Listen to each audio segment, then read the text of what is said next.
Were you not aware that the law prohibits this type of performance from taking place without prior permission? Over there! Someone's yelling at Nilou! I think I just saw the Academia's Grand Sage. Why is he here in person? But the Dance of Sub-Zerus is one of the key parts of the Sub-Zerus Festival. If we can't perform it... The Sub-Zerus Festival. The law also prohibits the private hosting of large-scale religious festivals. Only the Academia can host such an event. If you continue to resist, we will have to order an investigation into every single event organizer. The Grand Sage has already granted you much leniency.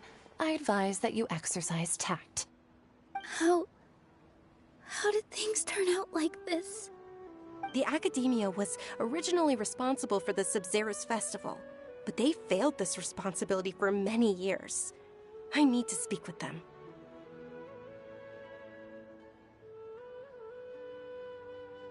This is a hard pill to swallow, but you're right. Things would only get worse. Art, dance. Aren't you ashamed of pursuing such frivolous and meaningless activities in this land of knowledge and reason?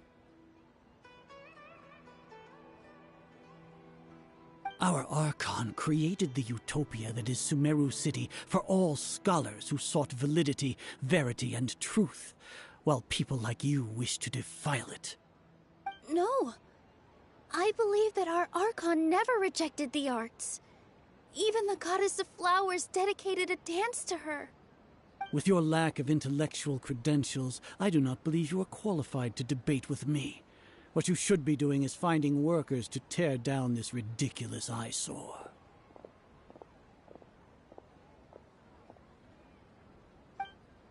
When we return, have the scribe draft an ordinance before the next Nyagarbha Day that prohibits public art performances. We will announce it to the public later via the Akasha. Understood. I will inform him when I return.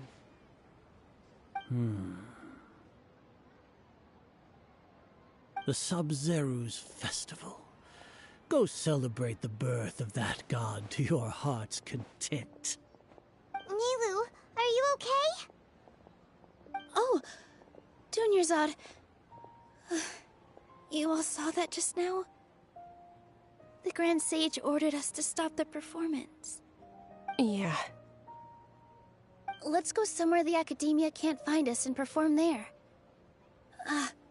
But how do we let everyone know? And what about the atmosphere on the stage? Or we could get people to block them off so they can't interrupt the performance. No.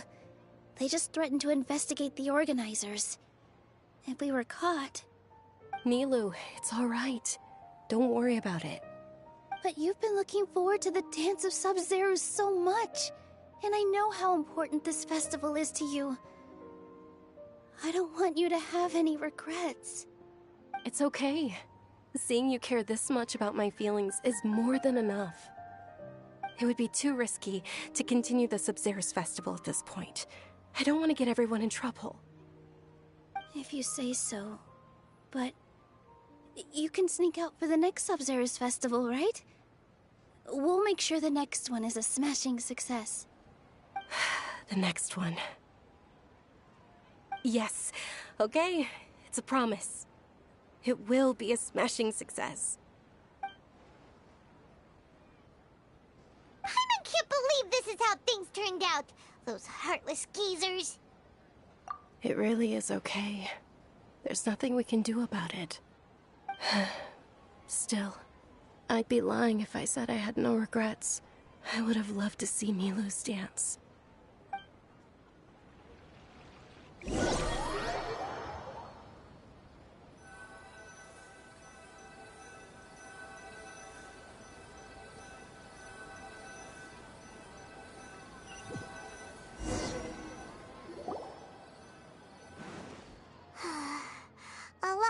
happened today. It's a shame the festival ended the way it did. Nero and Dunyarzad promised to make the next Sub-Zero's festival a success, but Dunyarzad is running out of time. Yeah.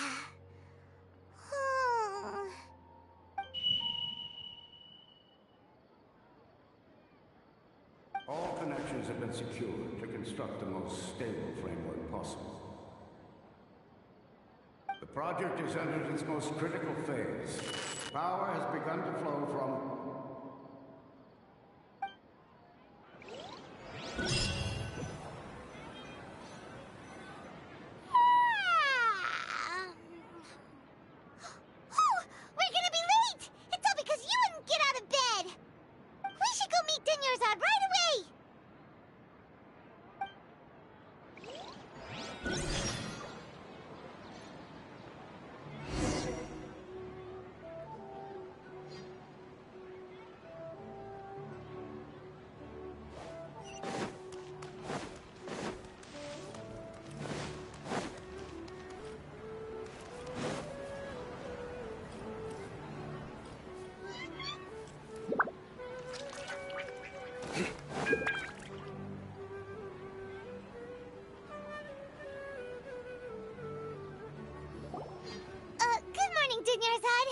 Sorry we're late.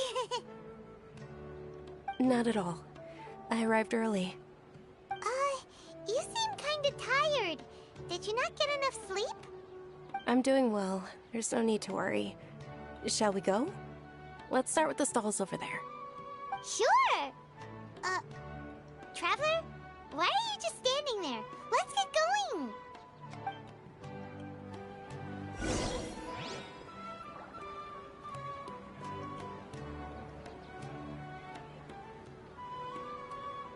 Ooh, they're selling food over that way! Let's go take a look!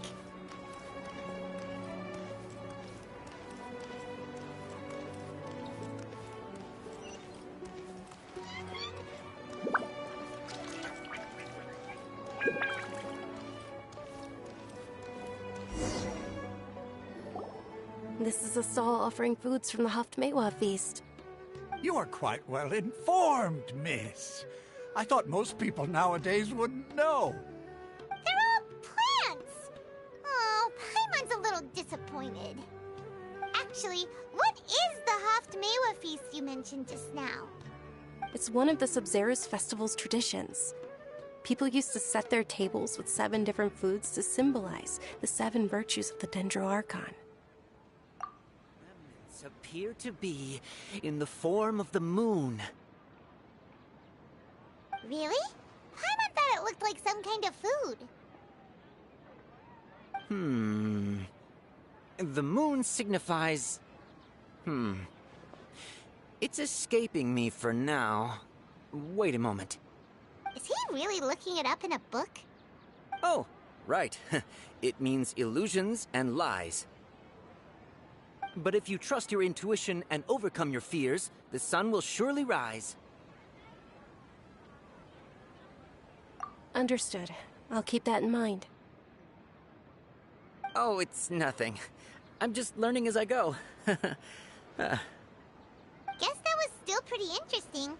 Okay, on to the next stall.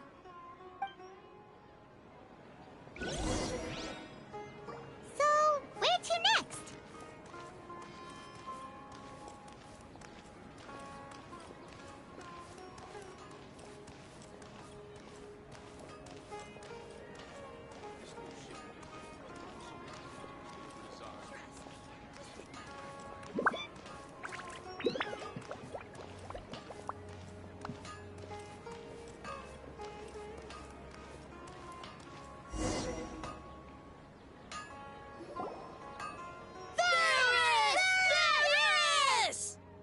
All right, soldiers. Now that you have your Yalda candies, don't forget your loyalty to Lesser Lord Kusanali. Dismissed! Yes, Knight Ferris! What's going on? Ferris, the Night of Flowers, is another Sub-Zero's festival. Oh, do you want some Yalda candies? I happen to have some boxes readied here. Take a look and pick whichever one you want. What's to pick? Don't It's not that simple. Each box contains a random flavor. It's up to the luck of the draw. Flavors include lavender melon, hara fruit, sunsetia. Ooh, how interesting. And there's also lizard tail and oni kabuto. Ugh, why do those flavors even exist? Traveler, help Paimon pick one. Paimon wants to eat the sunsetia flavor. Great! These boxes of candy are numbered 1 to 5 from left to right.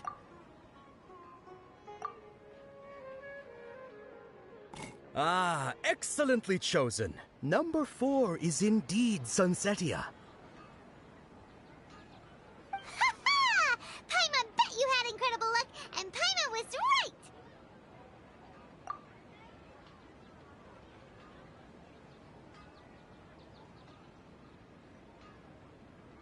Huh? How's that possible? It's obviously random. Maybe we didn't sleep very well last night. Or maybe we slept too much.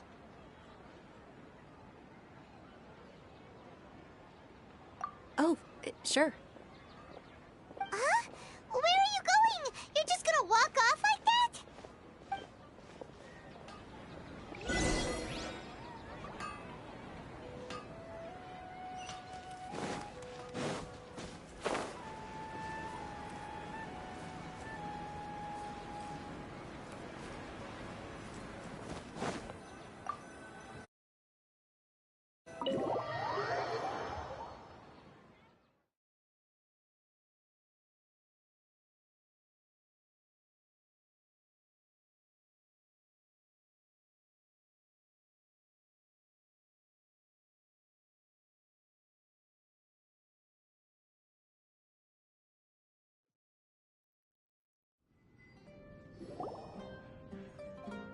A feeling of deja vu?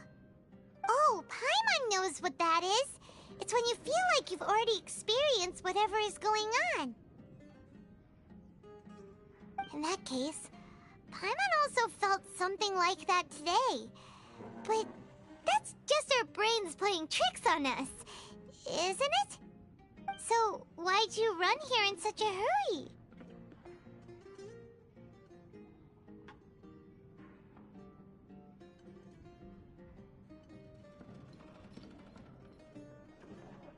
So that's it! You're intentionally doing things you usually wouldn't and seeing if you still get that same feeling of deja vu.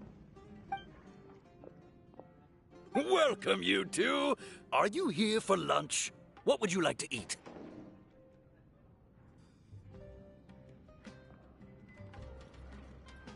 Got it. You don't look like you're from these parts, but I gotta say, you've got good taste. I'll give this order to the kitchen. Coconut charcoal cake? Isn't it that burnt thing that didn't look tasty at all? Oh, Paimon understands what you're trying to do now.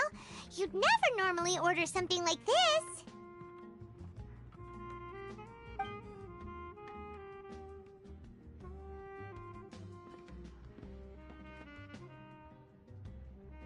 That thing? Are you really gonna eat it? Isn't this going a bit too far?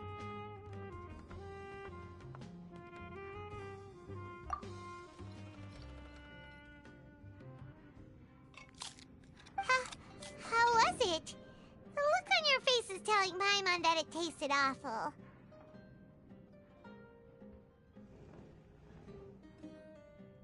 Then, you mean...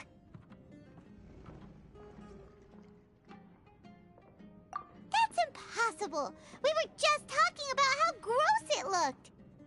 So, would this be a case of taste bud deja vu?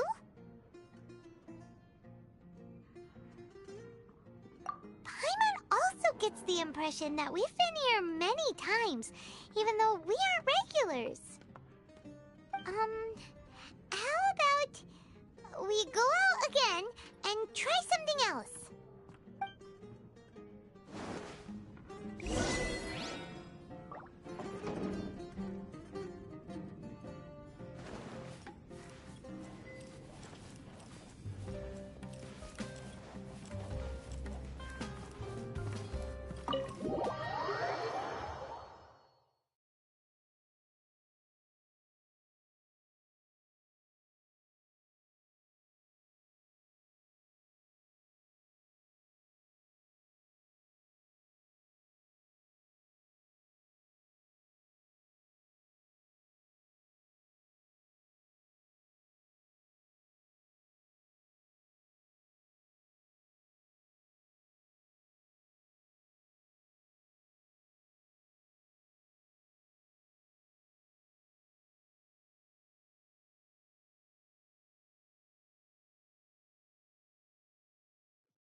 there.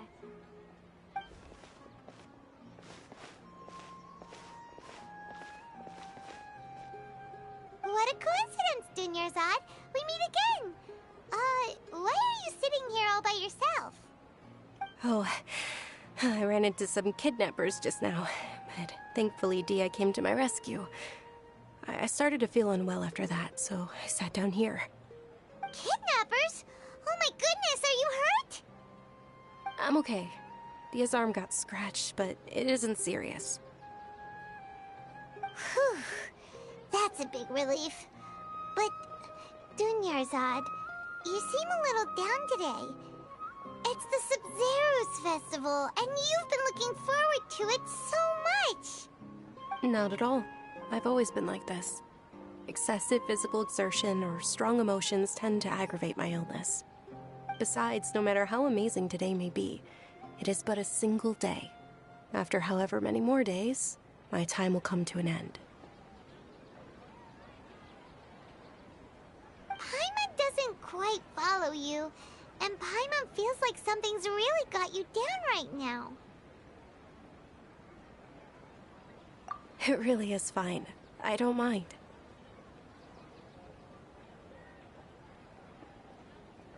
Huh? Did something happen? Dunyarzad, have you ever felt deja vu? You know, like when you've already experienced something that's happening right now? Deja vu? No. But my days have been the same for years now. Even if I were feeling deja vu, I suppose I would already be used to it. Oh, Paimon sees. Then, is it only the two of us? It's almost time. Huh? Time for what? Nilou's Dance of Sub-Zeros is about to begin. Let's go.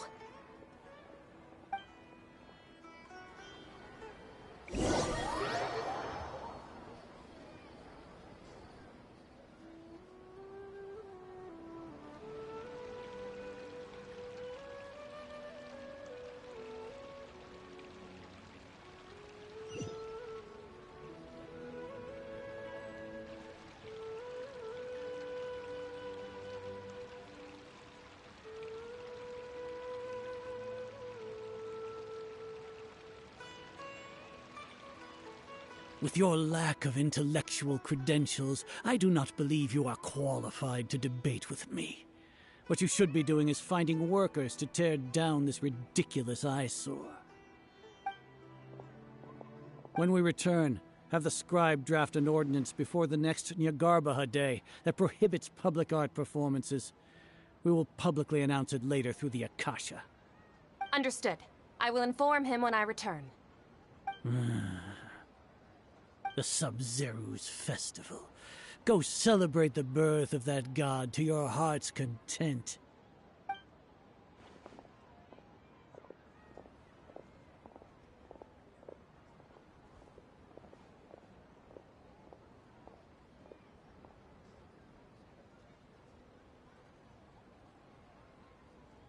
Nilou, are you okay? Oh, Dunyarzad. The Grand Sage ordered us to stop the performance. It's okay. There's nothing we can do about it.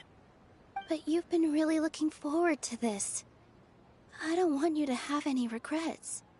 It truly is unfortunate, but I don't want to cause trouble for anyone. Didn't the Grand Sage say that he might investigate the organizers? True, but... well, okay. I'll just have to try again next year. The next festival.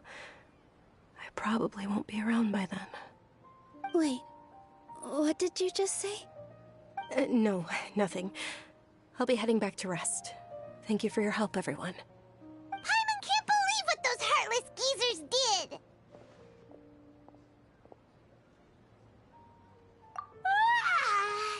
Did Dunyarzad already go back? We should also return and get some...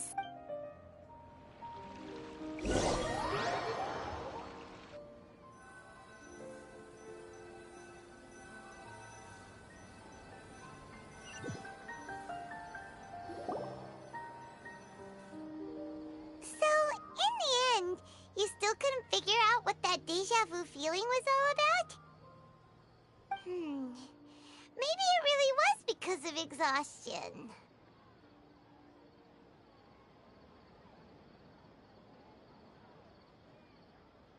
Same here. That's why Paimon stopped thinking about it halfway through the day. Then, how about we settle in and get a good night's sleep? For now, we can chalk things up to exhaustion. We can do more thinking tomorrow.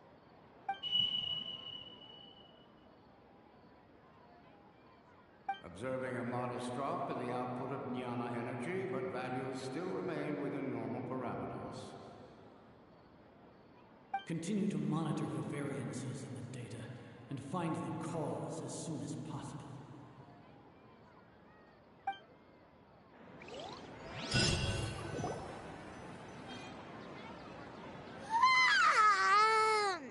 Why does Paimon feel so tired after so much sleep? Anyway, we should go meet Dunyarzad right away.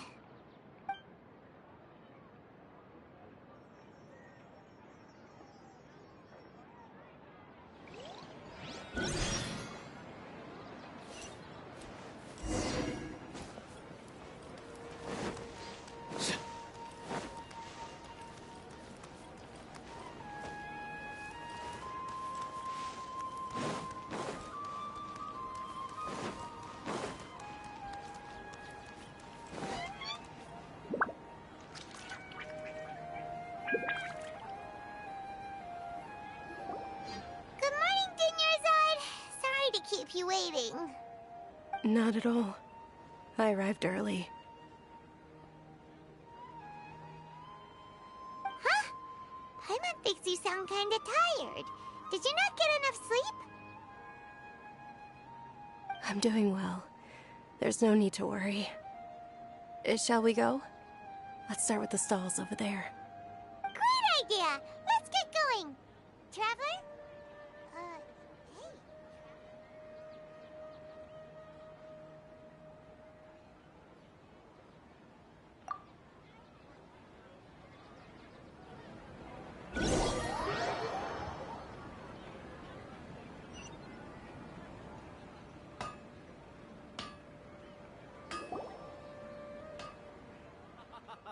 It's all thanks to Miss Dunyarzad's sponsorship that the children can enjoy the Sub-Zero's festival.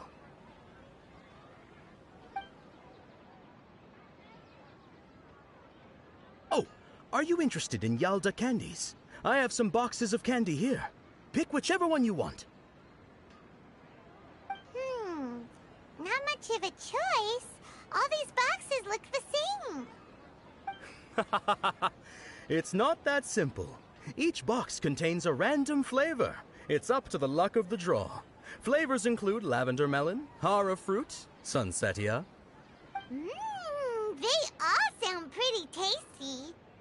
And there's also lizard tail and oni kabuto. Huh?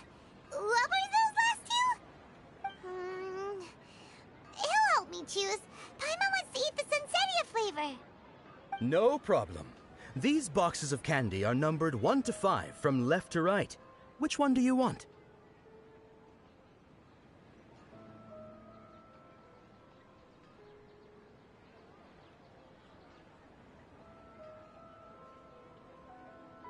Oh, I like your confidence. No hesitation at all.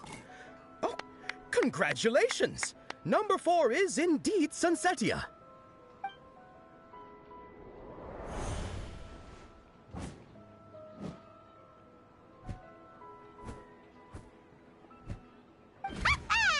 Paimon knew he always had incredible luck.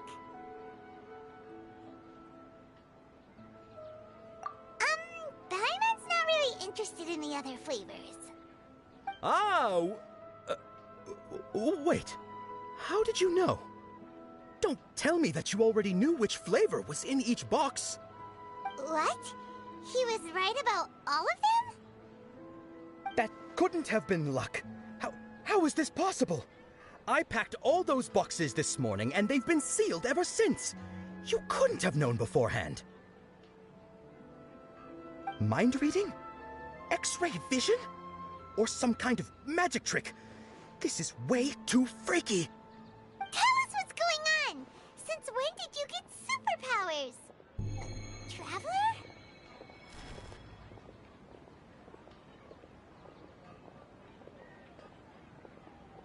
Hey, where are you going?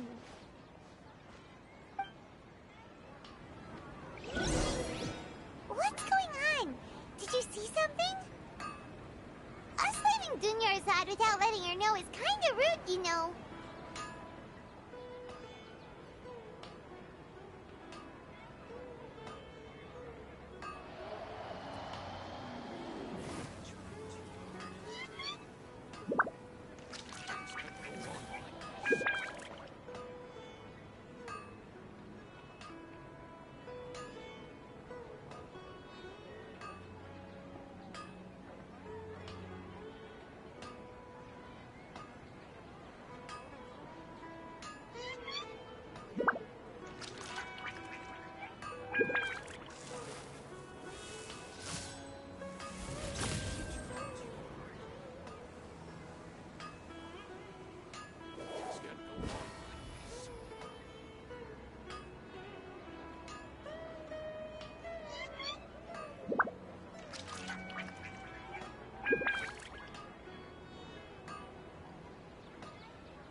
Surrender!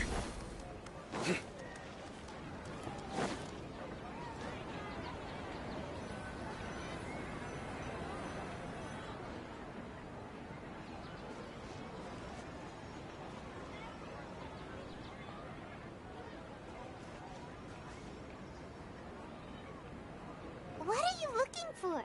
Why did we come here?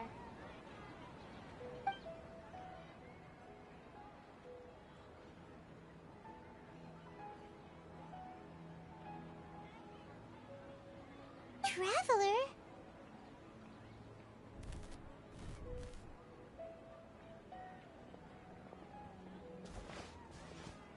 That's...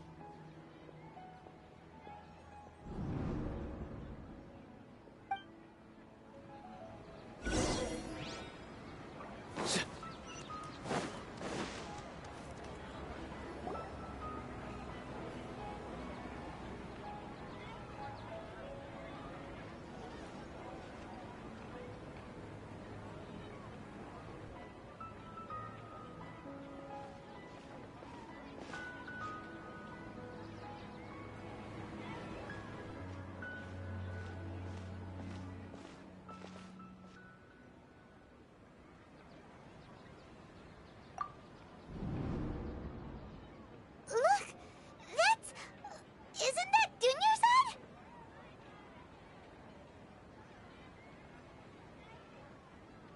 What's happening here? Why are there two Dunyarzads? You already know that this isn't your first Sub-Zero's festival, don't you? I'm sure you already know how to use this. A knowledge capsule? Where did you get it? What's inside? You should use it too, Paimon. You know Paimon? Well, this seems kinda sketchy, but Paimon feels like this is what we should do.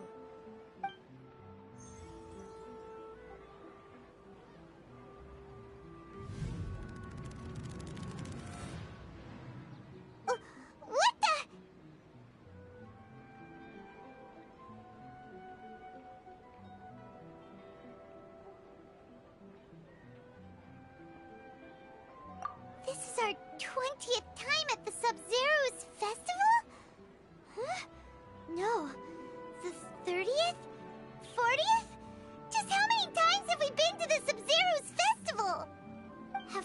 trapped in a single day? If it weren't for you, we wouldn't have even realized. What the heck was inside that knowledge capsule? Your memories are still scrambled? Try your best to remember. This isn't the first time we've met, and I answered that question a long time ago. Let Paimon think. Oh, it's coming back. Meeting you was the real catalyst for restoring our memories, and the knowledge capsule was just your means of showing our minds the way. What about everyone else? Why are you only helping the two of us? Your sense of deja vu is stronger than everyone else's, yes? As for an explanation, you two received the blessing of Dendro, and you also have special, sensitive constitutions. It was as if a single sheet of paper was separating those memories from your consciousness. A familiar question. I think this is the 7th time you asked that. As you can see, she isn't doing well. You probably sensed it too. The Dunyarzad you were just with is different from the first Dunyarzad you met. That first Dunyarzad is in front of you right now, and she doesn't have a lot of time left.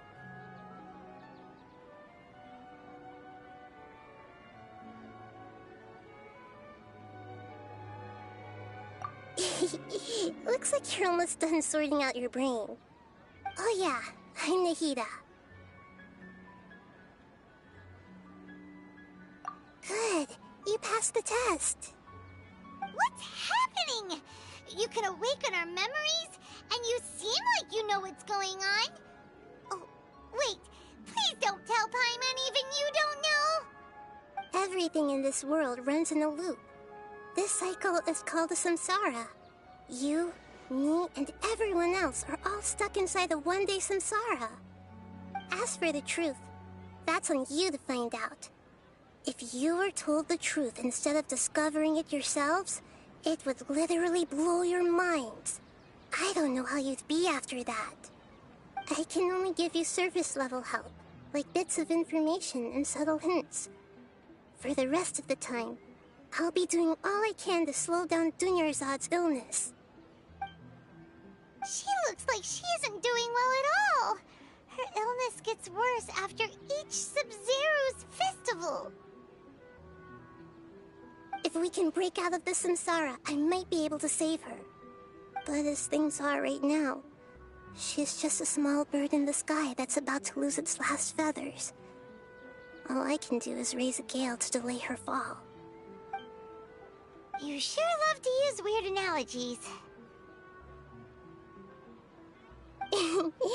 Analogies are wonderful tools. They let you use existing knowledge to understand unfamiliar things. Okay, so, with what you know so far, what do you think the truth is?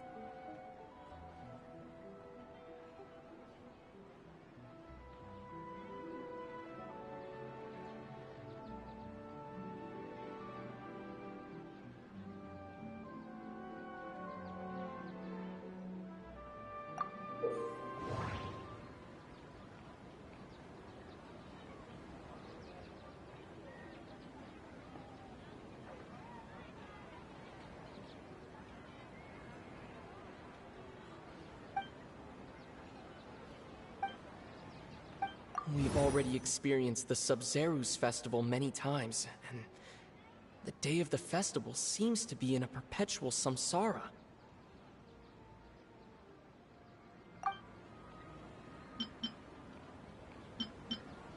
The Grand Sage said, "Go celebrate the birth of that god to your heart's content."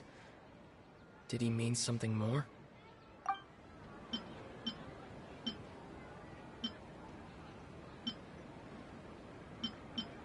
The Grand Sage said,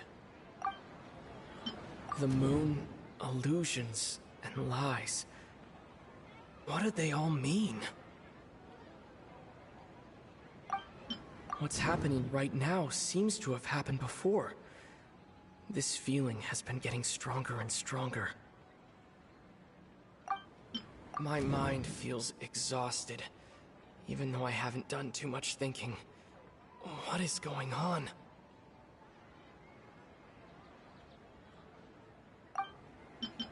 The Grand Sage said... That doesn't sound right. I need to carefully think things through.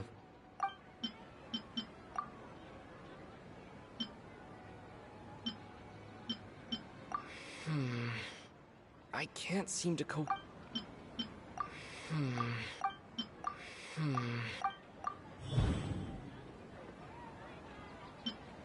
That should be it.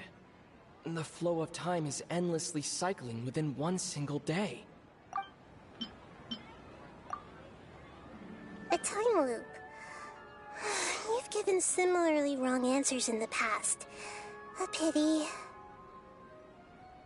Still the wrong answer? Paimon thought that made a lot of sense. It feels like time's just repeating itself. A simple time loop can't explain some of the phenomena. You two are still missing a lot of information. Unfortunately, I can't give you any more hints.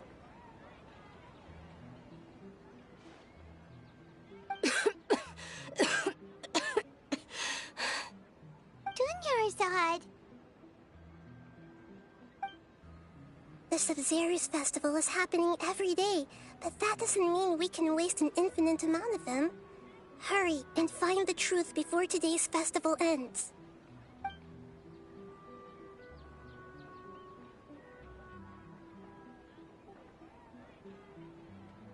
Let's think about our current situation.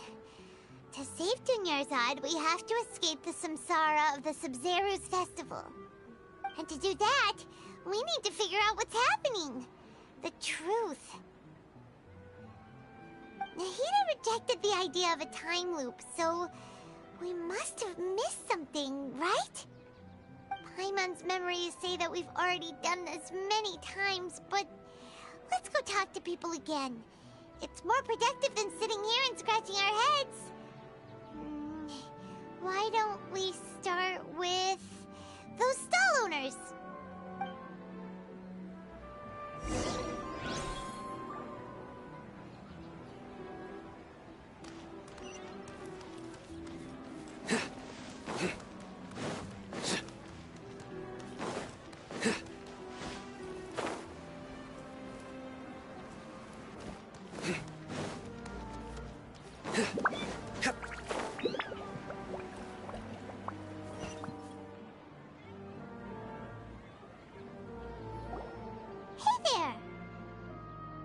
Hey, it's you guys again. Where's your cultured friend? She's feeling a little unwell. I see. Did you come back to buy something? I guarantee the freshness of my products. I harvested them from the forest just yesterday.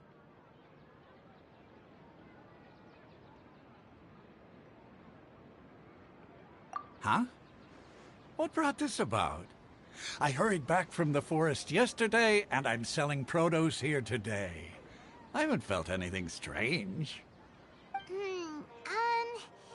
To put it another way, if you really think about it, was yesterday truly yesterday? Did you actually come back from the forest yesterday?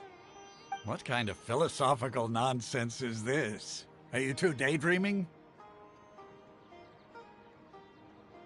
Didn't you know that no one dreams in Sumeru? Go somewhere else if you want to find someone to daydream with.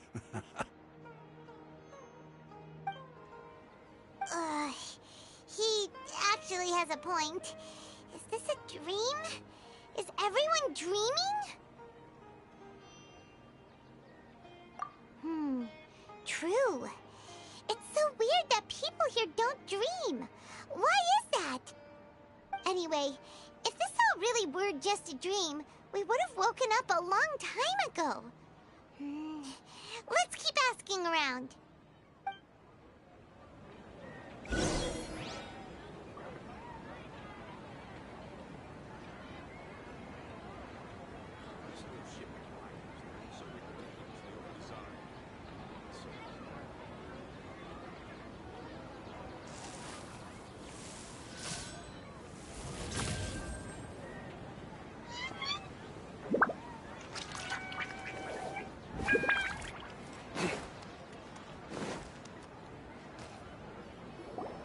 Oh, it's you two. Was my divination so accurate that you felt compelled to compliment me in person?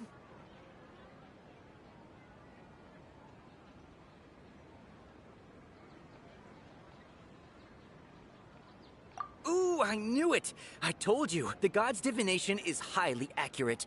You just hadn't fully understood its significance yet. You're really excited about this, huh? That's exactly why we came back. Help us better understand it. Help you better understand it? Well, that isn't exactly what I excel at. So, you're admitting that you don't have a clue?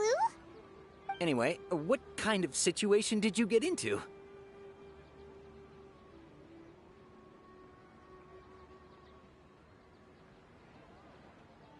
Huh? Hold on a second.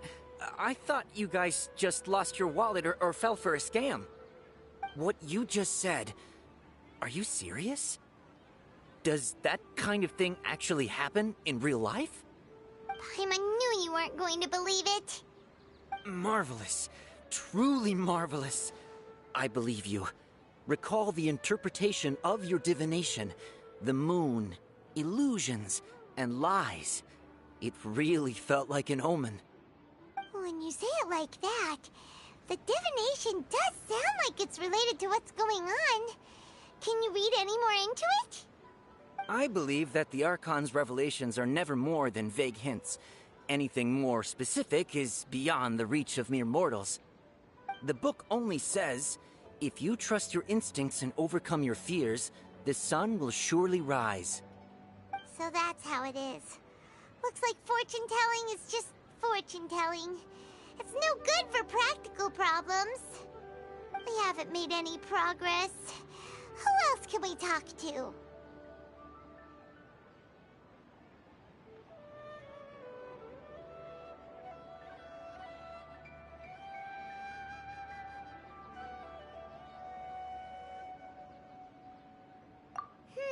Paimon remembers that we tried talking to her a couple of times, but she always thinks we're playing pranks on her. You think she'll brush us off again?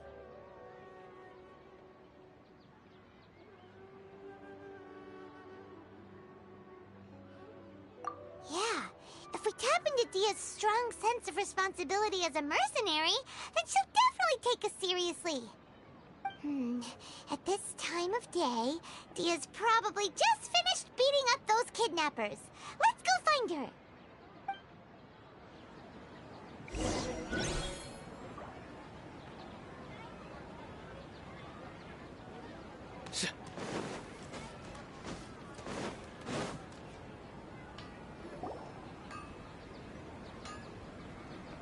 I'm fine, my lady. It's just a scrap. Perfect timing. Paimon, Traveler, you came at just the right time. Listen, there was a dangerous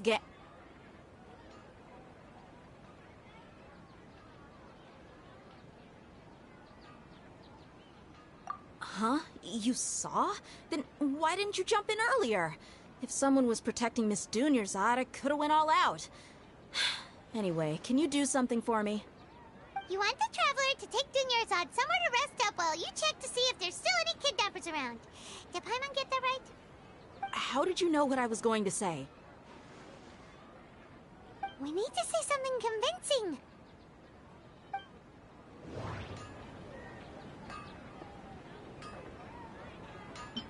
Dia sold her greatsword to raise additional funds. And then she was injured because she wasn't used to her new weapon.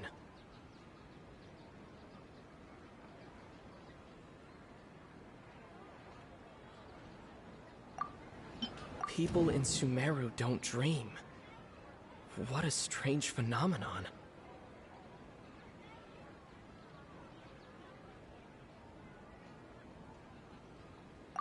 Dia sold... Tell her, Traveler!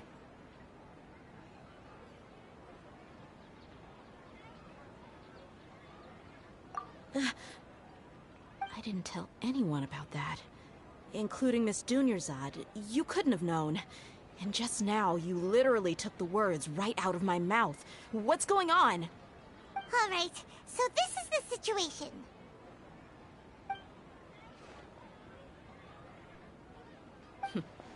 kinda hard to believe what you just told me.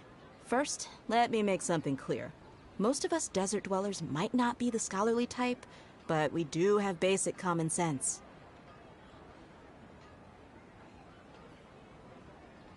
She's quieter than usual. Uninterested in anything and really gloomy. Yeah, she isn't the same as before, but her parents said that this is how she was like at first. Huh? At first? I don't quite understand what you're all talking about. I'll go rest on the bench over there. My lady, are you angry?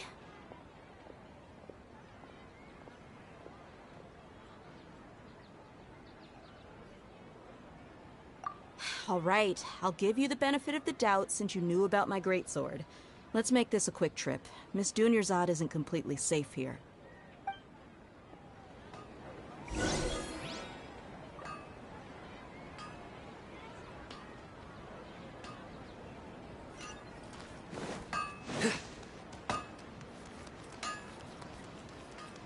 Futile!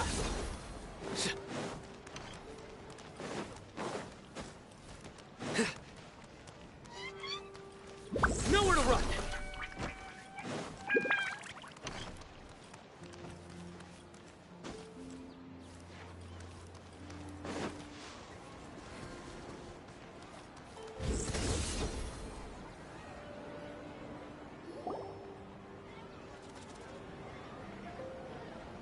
Nahida! We brought a friend! Are you busy? I thought I told you that it won't help to bring anyone. We just wanted her to see the real Dunyarzad's condition. The real Dunyarzad? Where and who are you talking to? Huh? I told you that you two are special. Other people can't see me or Miss Dunyarzad here.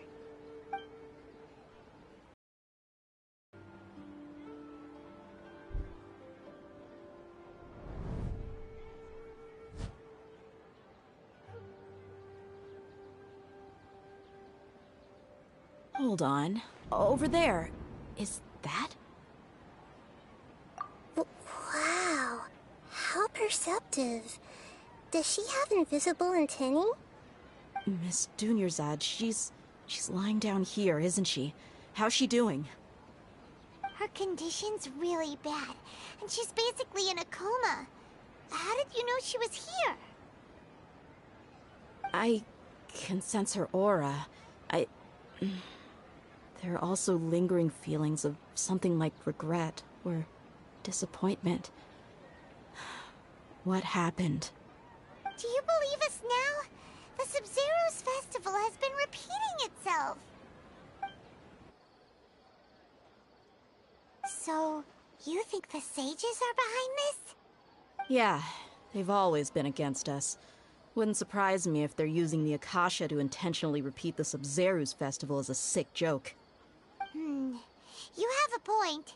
Aside from the Dendro Archon, the Academia's sages are the only ones in Sumeru who could pull off something like this. Maybe there's more to the Akasha than we know. Right! Didn't you awaken our memories using something that looked like a knowledge capsule? That means you must know something about the Akasha! The Akasha relies on the power of a gnosis to operate, as it is the manifestation of the God of Wisdom's power. It compiles the wisdom of the entire populace, and it grants knowledge to the people. A gnosis could do that? No wonder the Akasha is so magical. It's being powered by the gnosis of Sumeru's Archon. So, this Nahida you mentioned, what did she say? She said, and Paimon quotes, "The Akasha relies on the power of a gnosis to operate, as it is the manifestation of the God of Wisdom's power. It compiles the wisdom of the entire populace, and it grants knowledge to the people." Compiles the wisdom of the entire populace and grants knowledge to the people. Wait.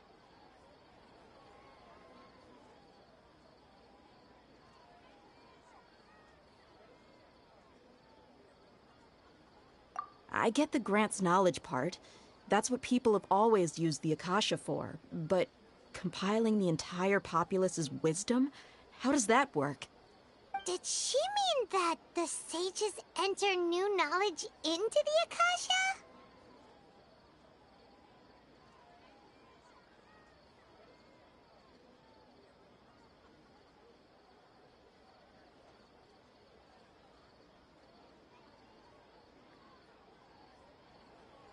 Oh, yeah.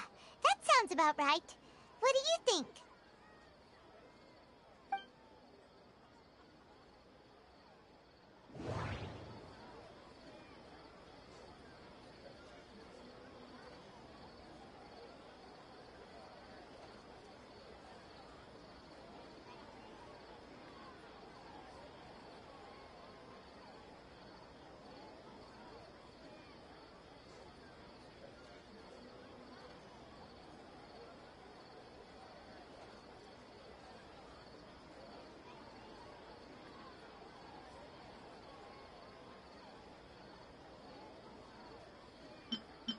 People in Sumeru don't dream.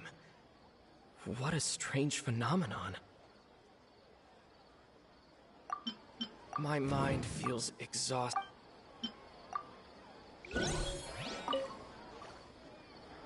I get the grants knowledge part. Did she mean that the sages enter new knowledge into the Akasha? Oh, yeah. That sounds about right. What do you think?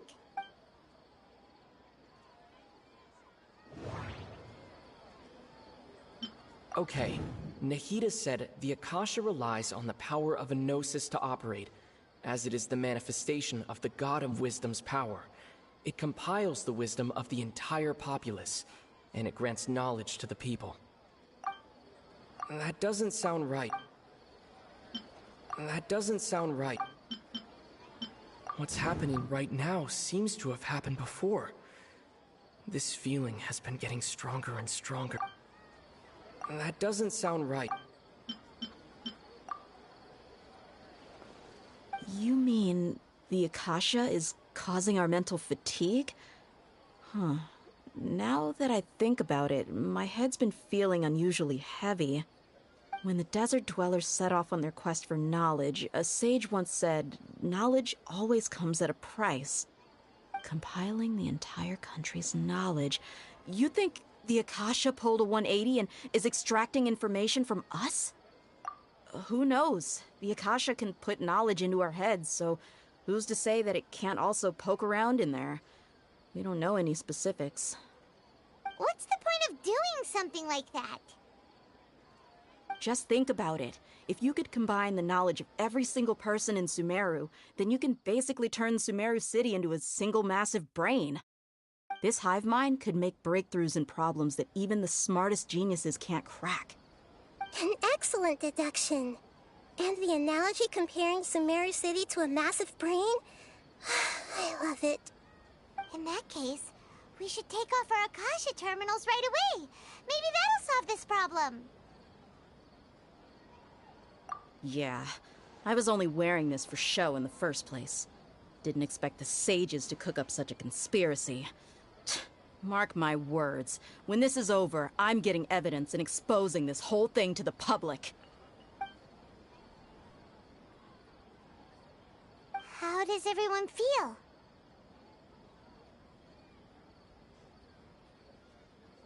Huh? What is it?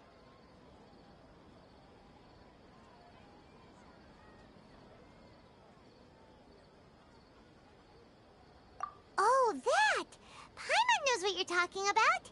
It's a single soft beep that sounds like it's coming from the Akasha terminal. The sound of a beep. Could it be a prompt tone for when the Akasha is operating? That's probably an important clue. We weren't using our terminals, but we heard a beep anyway.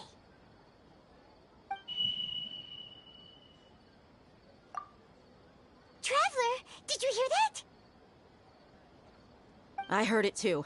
Our ears aren't messing with us. There was definitely a beep, but it sounded like it was coming from inside my head.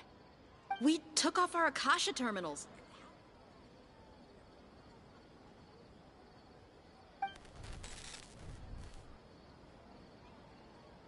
Phase runtime has exceeded its expected length. At this rate, there may be casualties.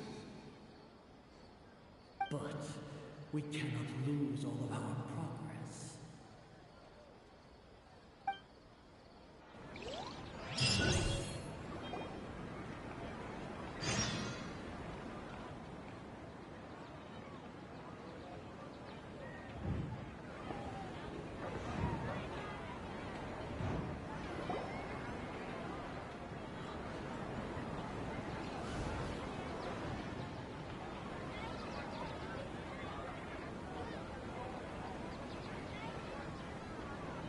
Paimon remembers everything!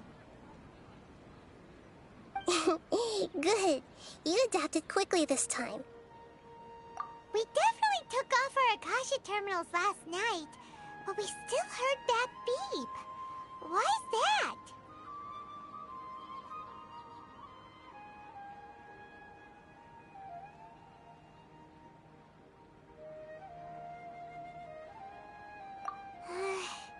But now we can at least confirm one thing. The Akasha definitely has something to do with whatever's trapping us in this cycle. Oh, Paimon doesn't get it. Why would the Akasha go this far if all it wants is everybody's wisdom?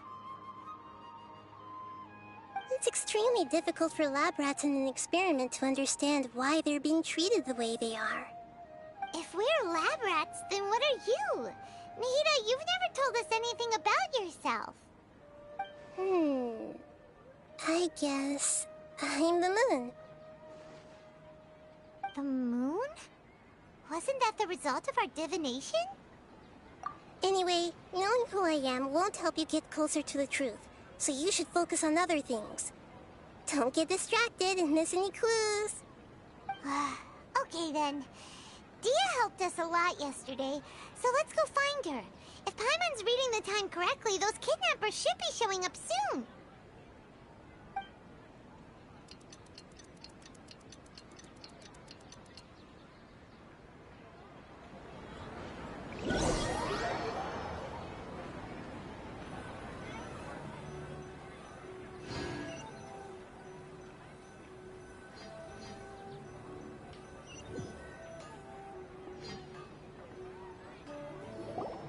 Ah, there you are.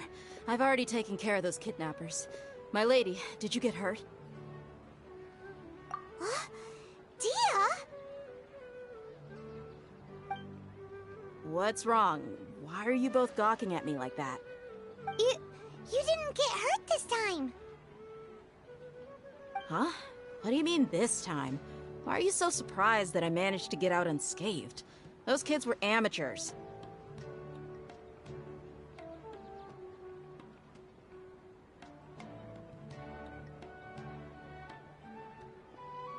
Shh! How did you know about my greatsword? I haven't told So Dia's lost her memories after all. Anything strange? You already know that I got a new greatsword. If I had to say something, it's weird how such a new weapon could feel so familiar.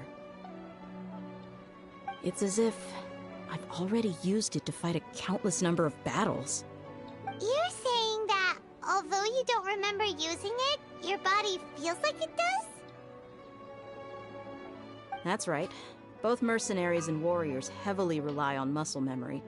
Only knowing the theory of battle won't get you anywhere. Traveler, what do you think?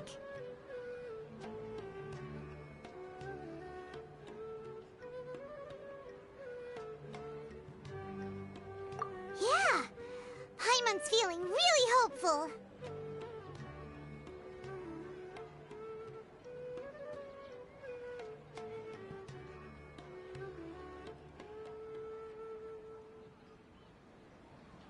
Oh, you're right! Earlier in the Samsara, something like this would have never happened. I have no clue what you two are talking about, but it's still dangerous here, so... So you want us to take Dunyarzad somewhere else to rest while you check if there are still more kidnappers around, right? How did you know what I was gonna say? Can you read minds? Forget it. Go and do your thing.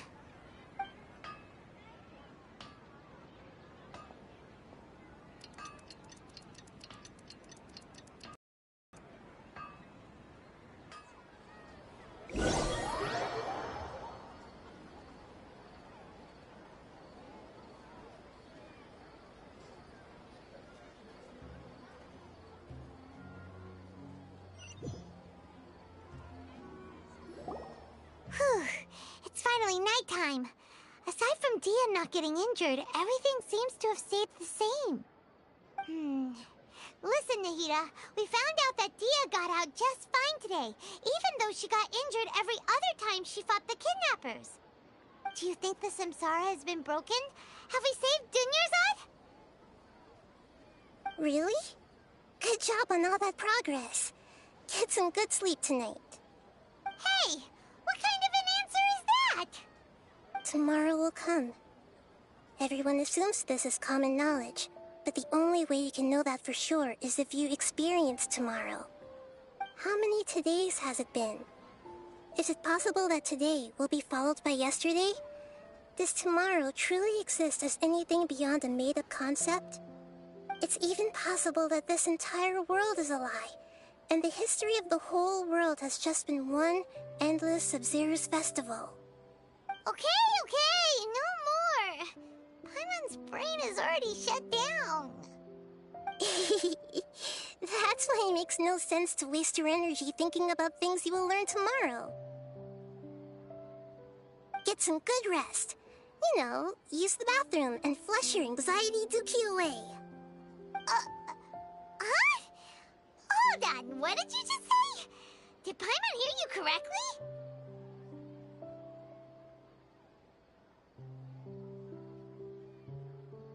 Huh? People always say they feel a sense of relief after they take a duk-duk. That's why I suggested you could try that.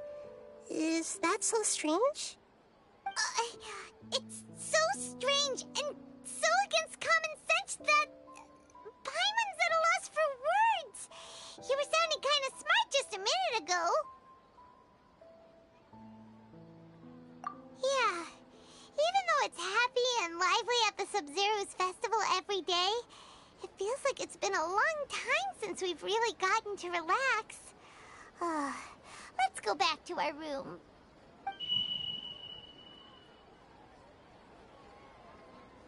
Continue the harvest. Compared to what we stand to achieve, these sacrifices are trivial.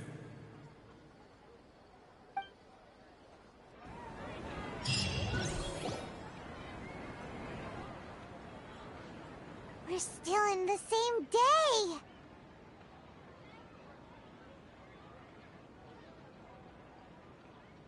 Nahida, you already knew last night that we didn't break out of the Samsara? Why did you tell us? Would there have been a point? You would have spent the night with new worries, with tomorrow still out of reach. In that case, you might as well rest within that brief moment of hope. An opportunity like that doesn't come by often, and I thought it might help you clear your minds. Paimon thought that Duke did that! Whatever. Guess you were looking out for us after all. Of course. In the time we've been together, you two have been everything to me. Paimon's flattered and everything, but maybe you're taking things a little fast. What I mean is, even though I had asked you to solve this puzzle, you two are still the only ones who can see me and sense my presence. In other words, if you weren't here, I may as well not exist. That's why you two have been everything to me. Get it? Nahida's talking about confusing stuff again. Anyway, that's enough chit-chat. So, Traveler, did the new clues yesterday help you gain a new understanding of the situation?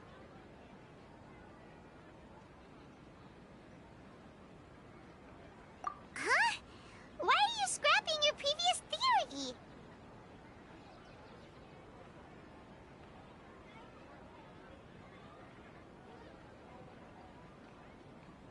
Oh yeah, you're right! Gosh, how did we not notice that? In a simple time loop, people's physical conditions should also reset. So, what's your new hypothesis?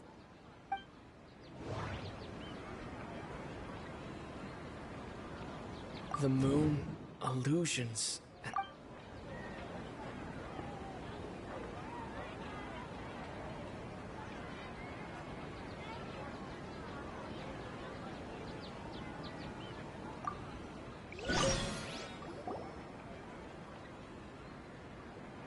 We're still in the same day!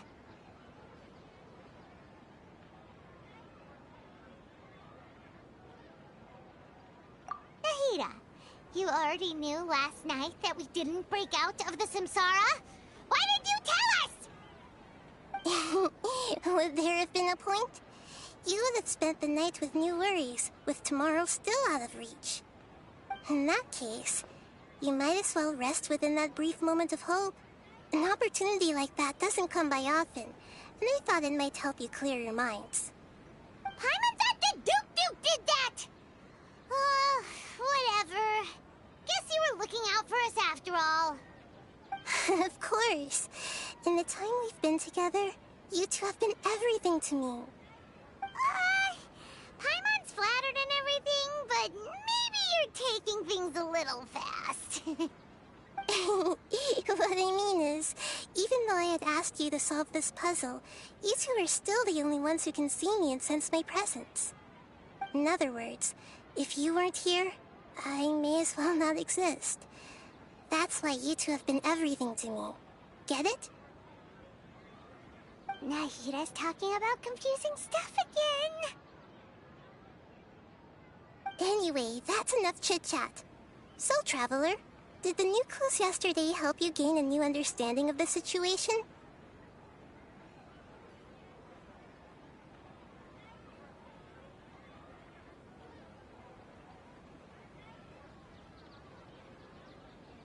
Huh? Why are you scrapping your previous theory? Oh yeah, you're right! Gosh, how did we not notice that? In a simple time loop, people's physical conditions should also reset. So, what's your new hypothesis?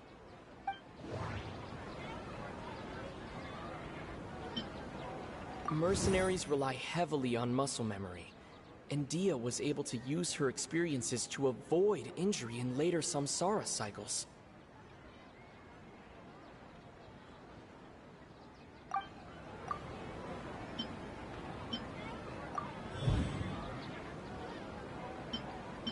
If all our memories of a day are erased at the end of that day, then we would unwittingly relive the same day again and again.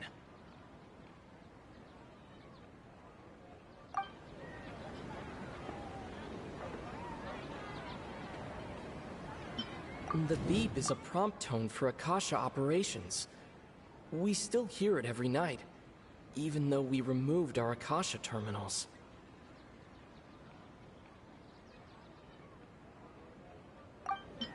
Okay, Nahida said the Akasha relies on the power of a gnosis to operate, as it is the manifestation of the God of Wisdom's power. It compiles the wisdom of the entire populace, and it grants knowledge to the people.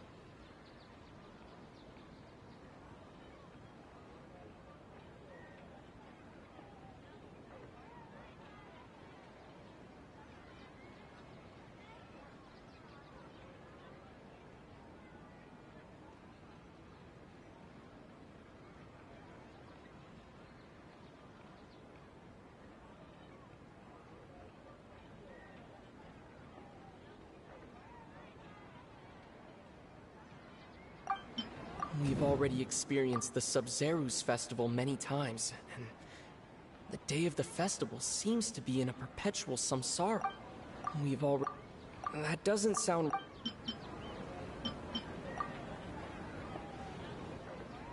Oh! Then the beep we hear every night could just be indicating the deletion of our memories! That's why when we wake up, everyone thinks the Sub-Zero's festival hasn't happened yet. It's already the next day, but everyone still thinks it's the day before. But muscle memory can't be erased. That's why Dia has been getting better at using her greatsword. Now everything makes sense. A brilliant deduction. Nahida, tell us if we're right or wrong.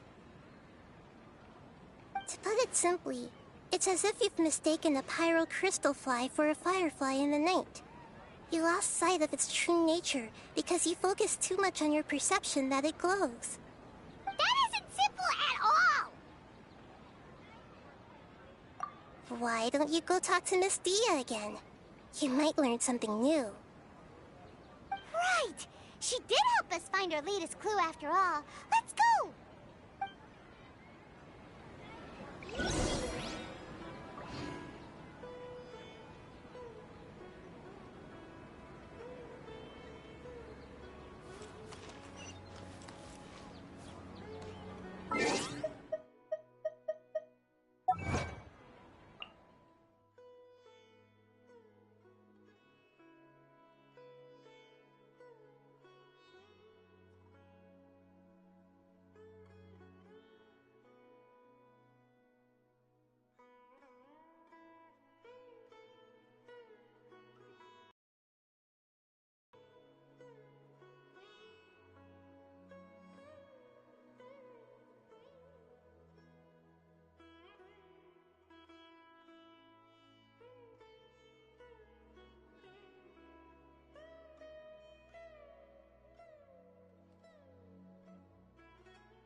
Luck can swing the results of a single game, but it's bound to run out sooner or later.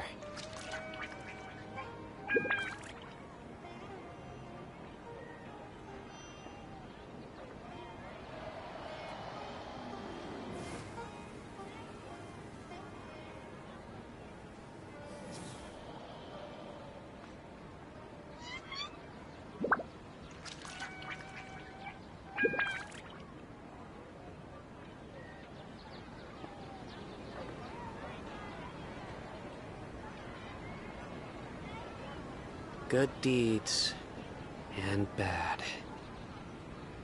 In the end, all will be placed upon the scales.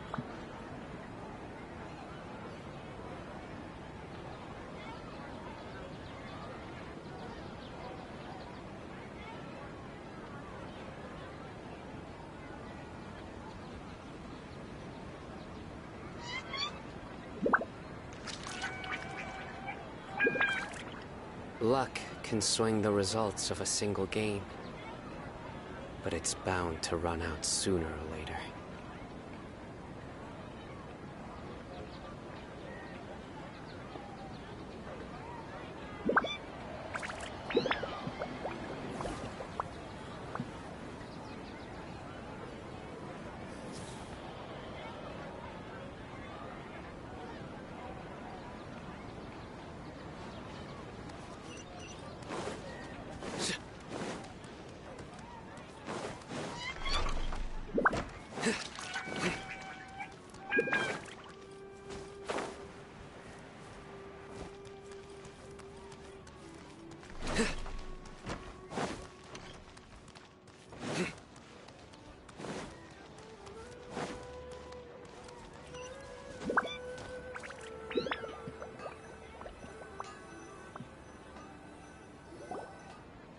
There you are. Really took me a while to find you. As expected, Dia also didn't get hurt today. Get hurt? Why would I? Don't underestimate me. Well, you're still getting used to your new greatsword. Huh. Truth be told, I also think it's pretty strange. It just suddenly felt so familiar in my hands and... wait a second! How did you know I got a new greatsword to begin with? I didn't tell anyone about it. Traveler, could you explain the situation to her today? Paimon's gotten a little sick of doing it. Oh, that works.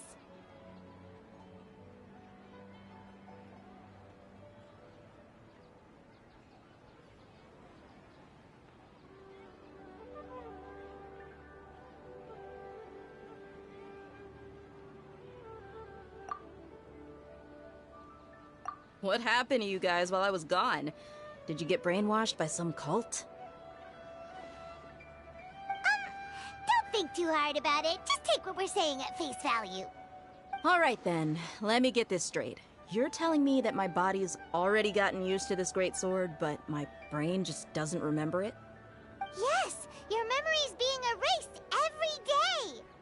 Then I'd have to disagree. That's impossible. Oh?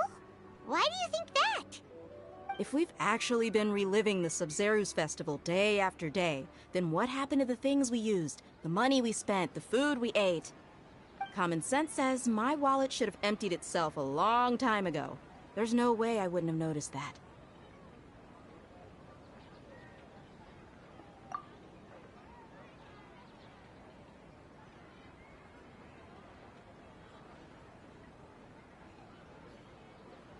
Right! They could use the Akasha to record what everyone did that day, and then use the city's resources to replenish everything! It's not very likely, but it's also not impossible. No, it is impossible. I've got proof. You have proof? Where? You two are surprisingly serious about this nonsensical discussion. Fine, I'll play along for a little longer. Come with me, Miss Dunyarzad. Please come along as well. I still can't guarantee that this area is safe. Paimon can't believe it's Dia who wants to show us something this time. 2 days ago, we were the ones one's taking her to see Dunyarzad.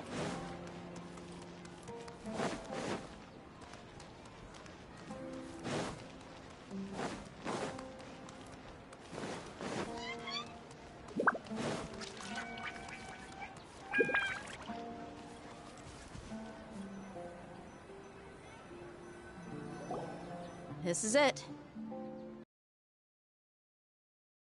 Training dummy. What about it? See those marks on the dummy? Those are the result of several days' worth of practice. Let's say the sages didn't replace it every day. Shouldn't it be hacked to pieces by now?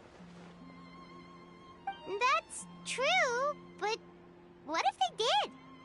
Then the sages would have had to reproduce every mark I left during previous training sessions. I'm a professional fighter.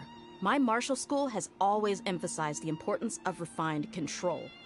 The force, angle, and entry point of each strike is calculated and deliberate. That's why I remember every mark on the dummy, as well as my state of mind as I made each strike. It's just as they say, each swordsman has their own unique style, and even the same swordsman can't make the same cut twice. It would be impossible to copy these marks. Really impossible? What if they used some fancy machine to carve every single mark? People often say that a camera's photo can never replace an artist's painting because the former has no spirit to it. The same thing applies here. At a mere glance, I can differentiate carved marks from the results of combat training. Whew, I hope that cleared things up for you. Hey, is this that new brain exercise game that's been super popular with the scholars lately? It's surprisingly fun. Anyway, it's getting late.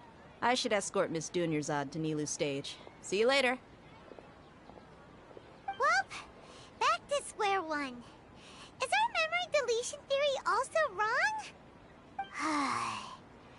But at least we've reached some other conclusions in the meantime.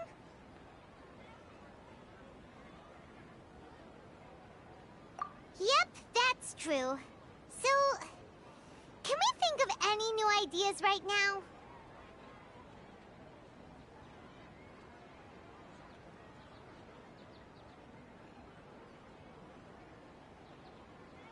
Strange?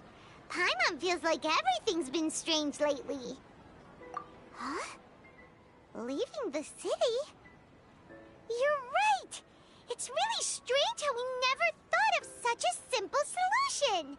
Many things should become clear if we can confirm the flow of time outside of the city.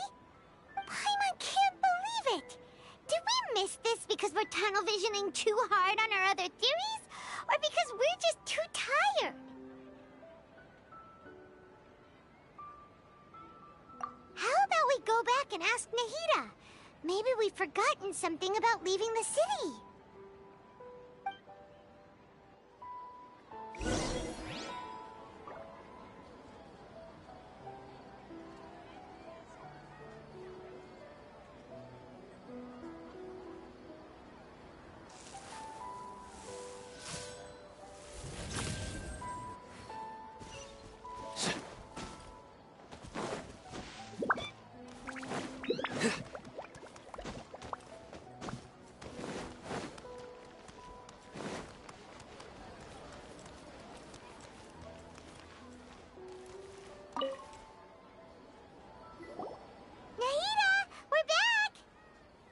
Early today.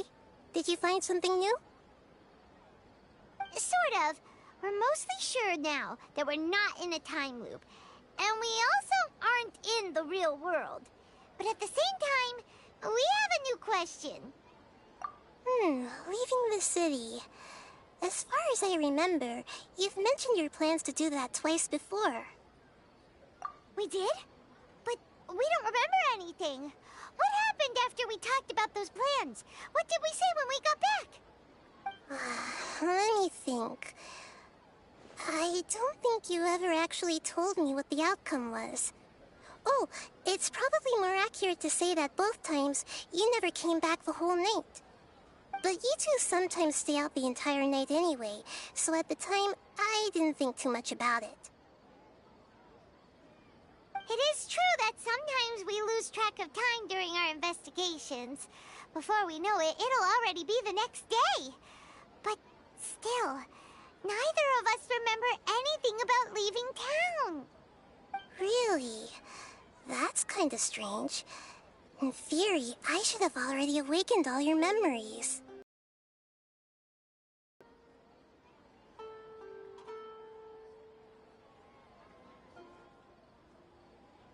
Yep, something here's definitely fishy. Let's get to the bottom of this tomorrow.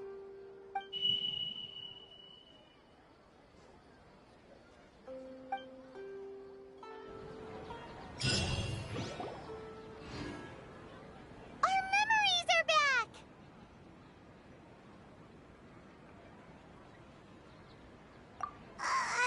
About that.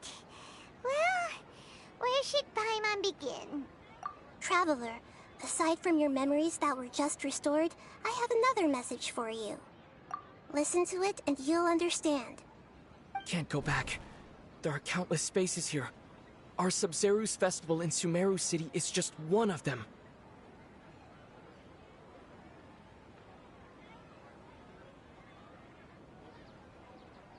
Traveler, you should be missing 2 days' worth of memories.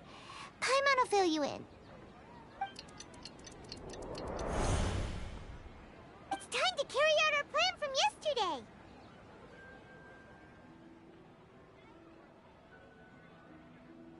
Okay, let's go!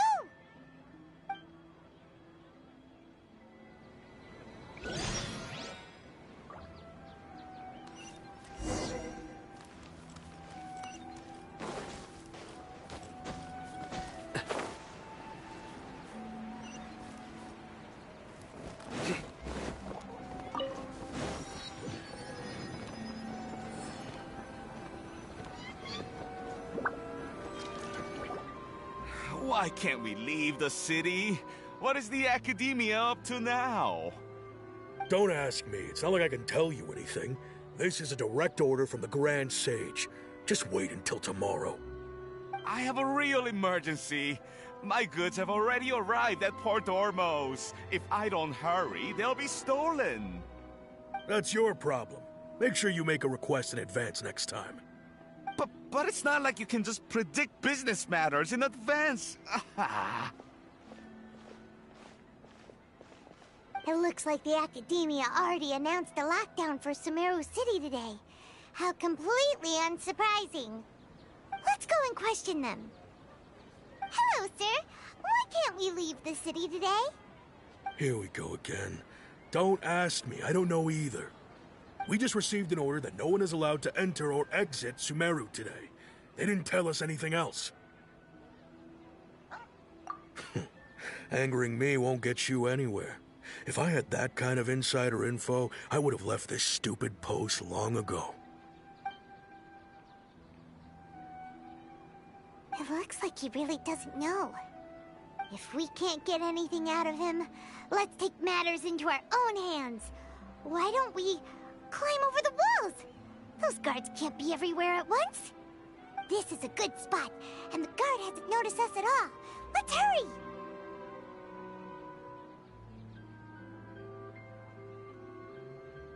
Huh? Why? Are you going to leave Paimon behind?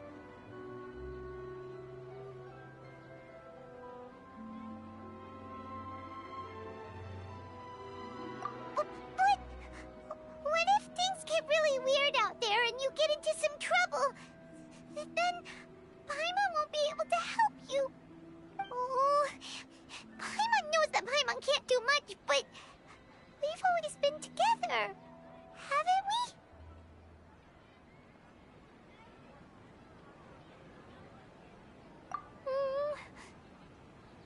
Okay. Paimon will wait for you. Promise Paimon that you'll come back as soon as possible. Just a quick look.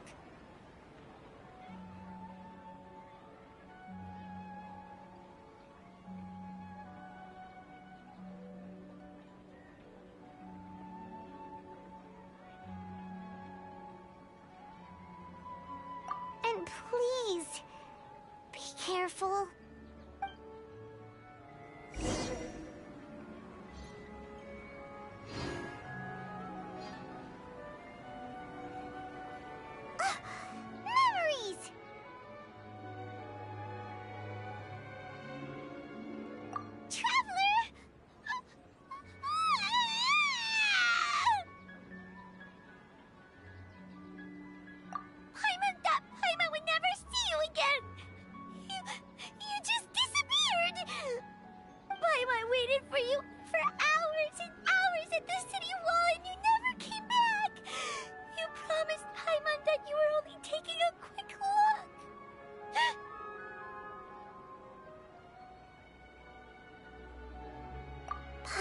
calm down.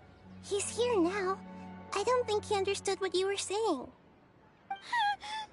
Paimon doesn't care! Paimon wanted to go look for you, but you also said that Paimon should stay! Paimon was so worried and so scared the entire day!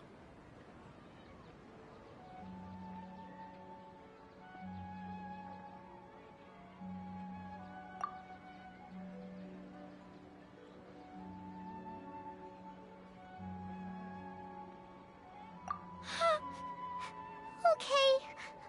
Paimon will forgive you. The most important thing is that you didn't actually disappear.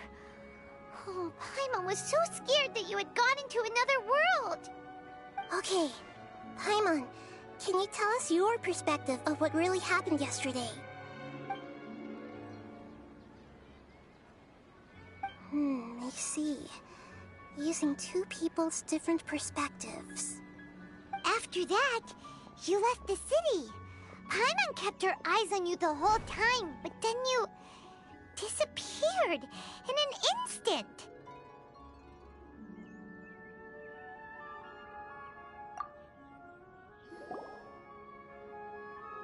No way! Paimon was watching you with the fullest attention. What's your perspective, Traveler? You sure you don't have any memory of this?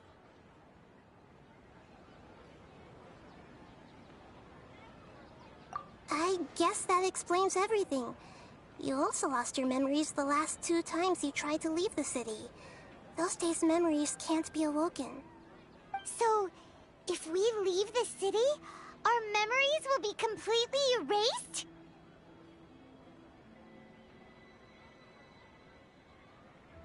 It really sounds like something big outside of the city is being hidden on purpose. But this way, we'll also never discover what's outside!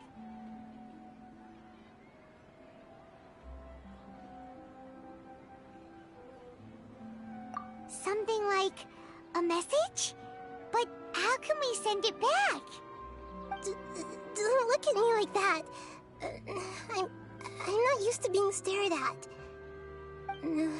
Well... Okay. You want something that can pass on messages, right?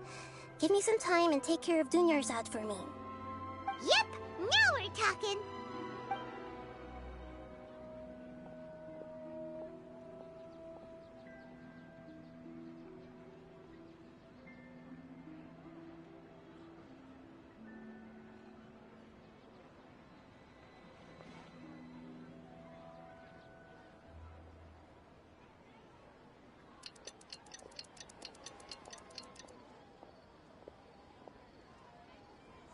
I'm done.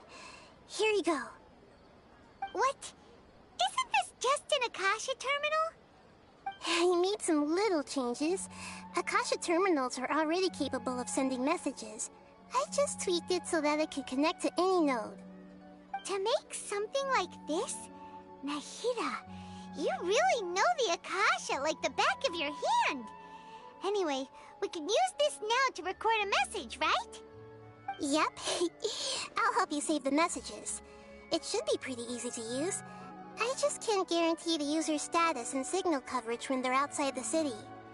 We'll never know until we try. At least we're taking the initiative now.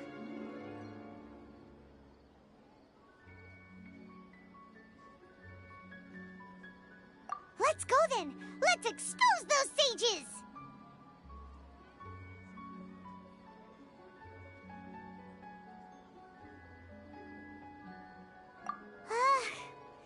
Alright.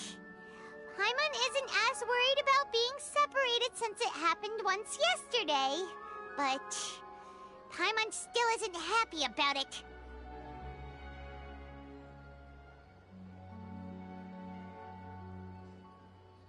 Okay, see you tomorrow, Traveler!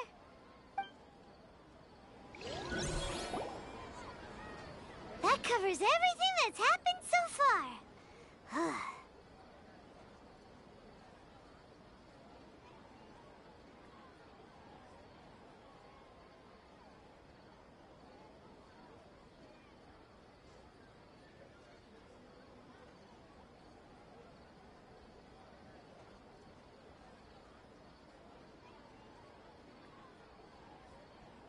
Yes. Although the signal was choppy and had some interference, we still managed to receive 2 messages from you when you were outside. Okay, now that you understand what's going on, let's hear the messages together.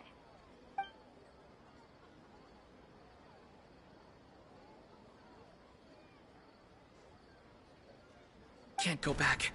There are countless spaces here. Our Sub-Zero's festival in Sumeru City is just one of them.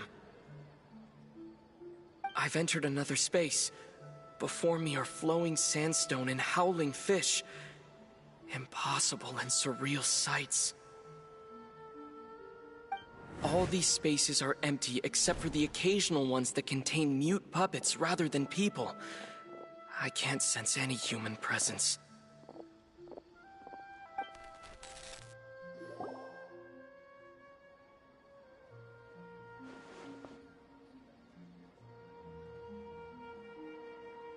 That's one heck of an info dump. It sounds like you left the Sumeru City space when you set foot outside of the walls. But everything looked completely normal when Paimon was looking out from the inside. That's unbelievable. And if we take your word for it, the other spaces all had very weird contents. There's another part here. We only received it last night. These spaces have been disappearing one after the other, absorbed by something like a sun in the sky. And now, even the final space has also disappeared. Behind me, a lot of spaces just appeared again from thin air. I get it now! Those spaces are actually...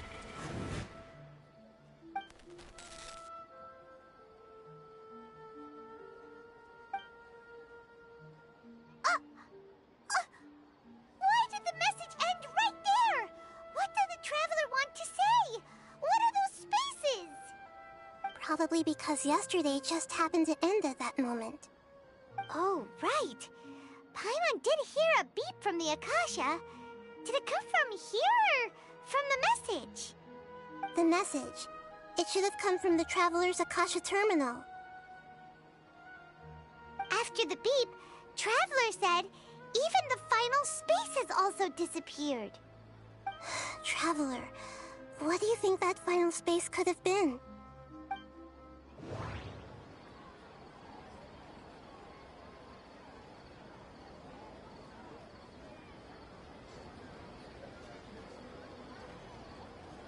All the bizarre spaces I saw outside the city had one thing in common: a lack of human presence.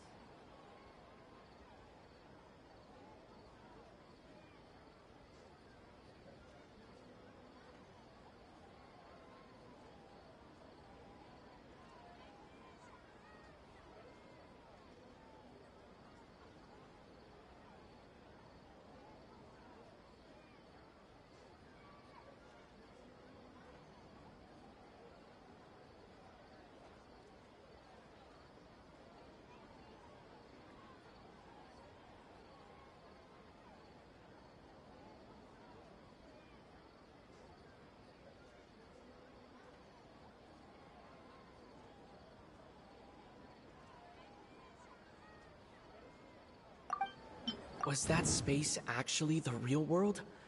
But wouldn't a real space just randomly disappearing like that be catastrophic?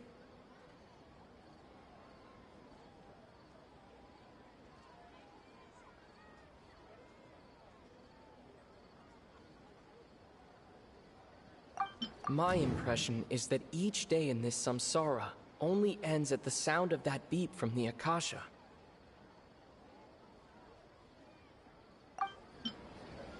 That doesn't sound right. That doesn't sound...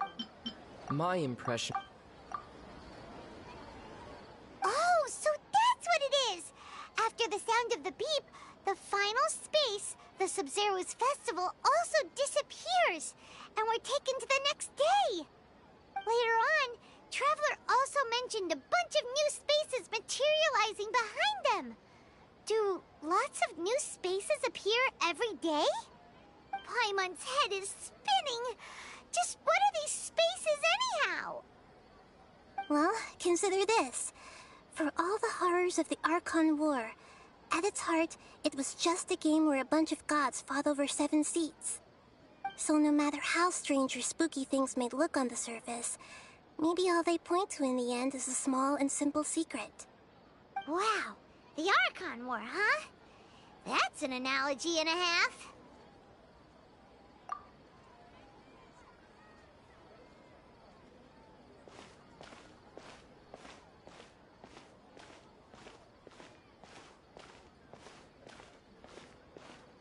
Hey, where are you going?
I do try to lighten the mood sometimes, but I'm not the best judge of other people's sense of humor.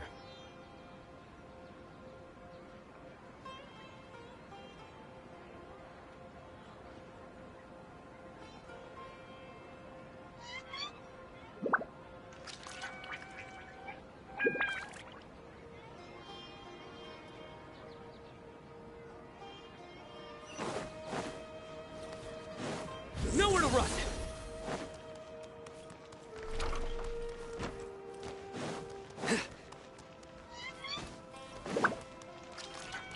Futile!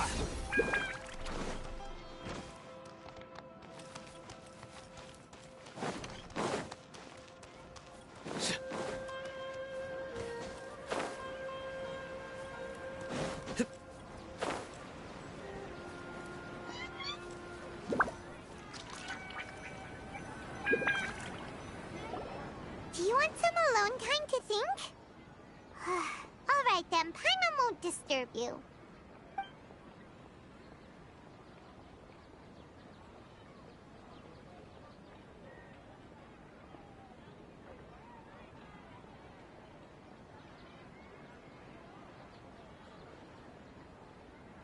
The dance of Sub-Zeros is about to begin. I'm going to go watch it.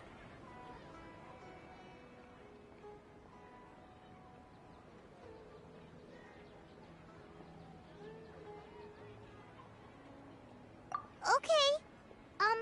Why don't you go ahead, Dunyarzad? We still have some other stuff to do first. Okay then. See you later. Have you figured it out yet, Traveler? Time is ticking away!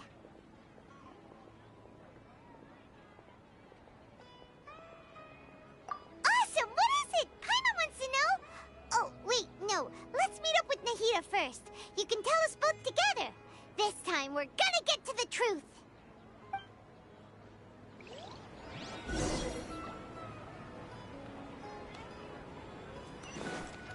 Nowhere to run!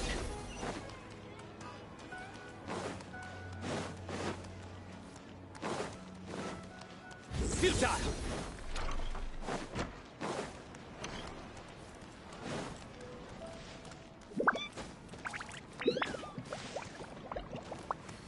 Nowhere to run!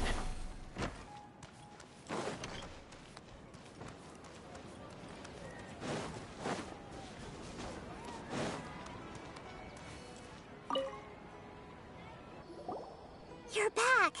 I've been waiting forever for you two.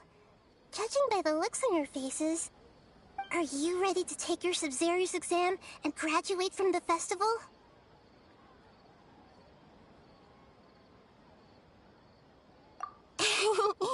Okay, first off, have you discovered the hidden truth?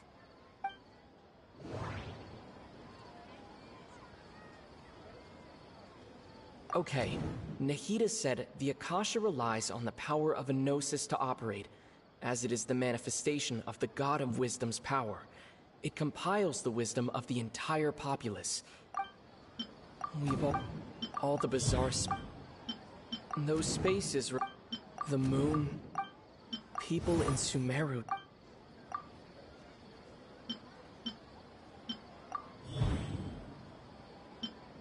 We are all in a dream. It isn't that the people of Sumeru don't dream. Rather, the Akasha is taking their dreams from them. People in Sumeru think they don't dream, but the truth is the Akasha steals their dreams without them knowing it. And those spaces with no human presence are stolen dreams without their host. That would explain why they sounded so weird when he was trying to describe them. Huh. So people in Sumeru do dream after all. In fact, we're all in one big dream together right now. Correct answer. Now, how did you conclude that the Akasha is capable of this? The Akasha relies... It is the man... It compiles... And it grants... That doesn't sound right. Oh, okay. Those dream-controlling creatures in the forest also get their power from the Dendro Archon, right? That would explain why the Akasha has the ability to control people's dreams, too. But is stealing everyone's dreams really how the Akasha compiles their wisdom? Isn't there anything more to it than that? Dreams are fantastical, complex, and full of imagination. People's brains are the most active when they're dreaming. In other words, dreams are rich bundles of human wisdom. So in other words, the complete opposite of how Hypatia understood it. Paimon remembers her saying that the sages think dreams are foolish delusions, and the fact that no one dreams is a blessing from Greater Lord Rukkhadevata. So it was all a dirty trick? The real story is that the sages from the Academia are using the Akasha to steal people's dreams for their own use, huh? Oh? By the sounds of it, you understand the current situation pretty well.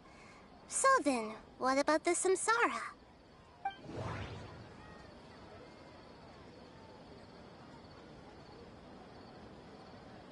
The beep... Those spaces... Those dreamscapes kept vanishing. But as soon as that beep sounded...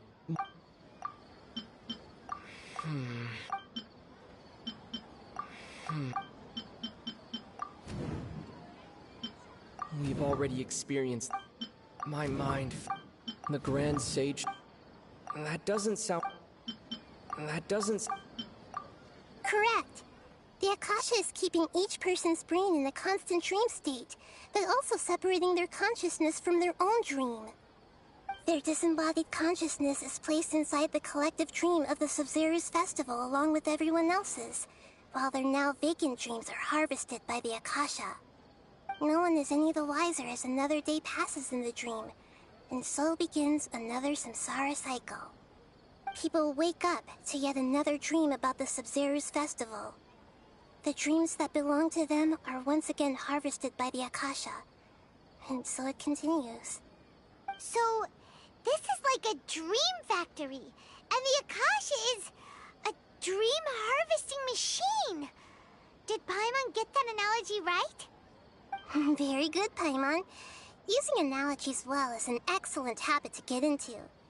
Okay, so that beep we keep hearing is actually from our real-life Akasha terminals.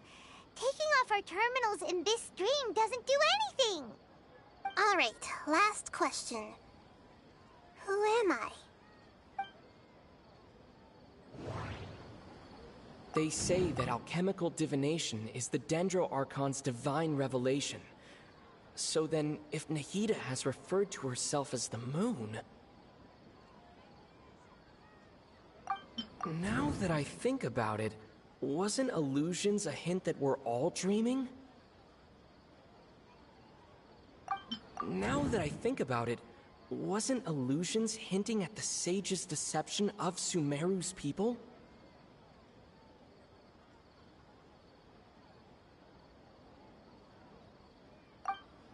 That does... Now that I think about it, that doesn't...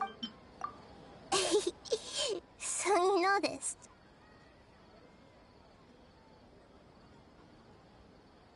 I thought that one would be the hardest question. That's why I put it last. That wasn't hard at all. Even Paimon guessed that. Everything about you is different. We just didn't want to expose you is all. Now that you mention it, Nahida, you've been hinting to us since the very beginning.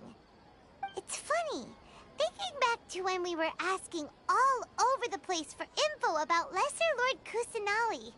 Paimon didn't expect to meet you like this.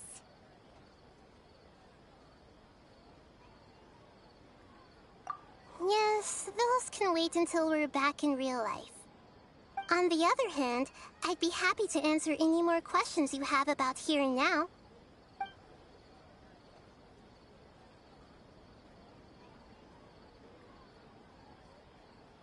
You asked me this question before. My answer was, it would literally blow your mind. Now that you know this is all a dream, this answer should hopefully make more sense. Have you heard the saying, don't wake a sleepwalker? Likewise, if someone suddenly had told you all this instead of you learning it on your own, your notion of reality and dream would be thrown into irreversible confusion. I couldn't expose you to that kind of risk. That's why I could only give you very subtle hints and some suggestions. Long story short, I'm really sorry I had to keep you guessing.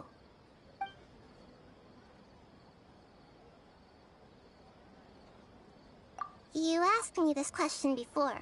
Now that you know... Have you heard the saying, don't wake a sleepwalker? Your notion of reality and... That's why I could only give you very... Firstly, this dream we're in is completely based on reality. People have already experienced this Sub-Zero's festival, so it would be very difficult for them to find anything that strikes them as surreal.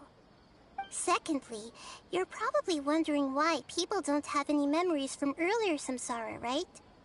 That's because people don't remember their dreams most of the time anyway.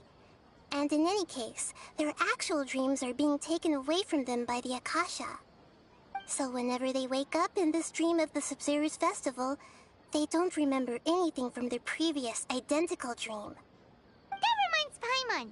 Traveler had a dream when we were in the Avidia Forest, but couldn't see what it was about after waking up. Is that an example of what you mean? Yes.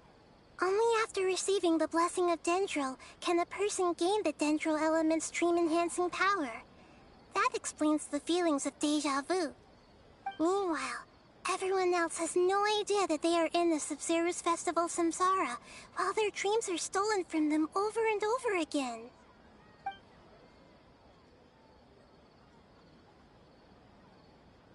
Can humans really keep dreaming forever like this? Will it ever end? And if so, when? You might say your mental fatigue has already answered this question. Eventually, there's only so much that people can tolerate. Especially those whose health is compromised to begin with, like Dunyarzad. This relentless exploitation takes an even harder toll on them. People's lives are at stake here, and nobody knows a thing! We've got to put a stop to this!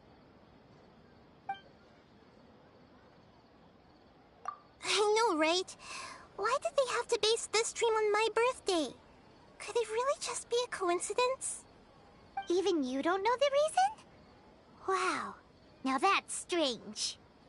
The Academia sages are determined to harvest lots of dreams in a short time, no matter the cost.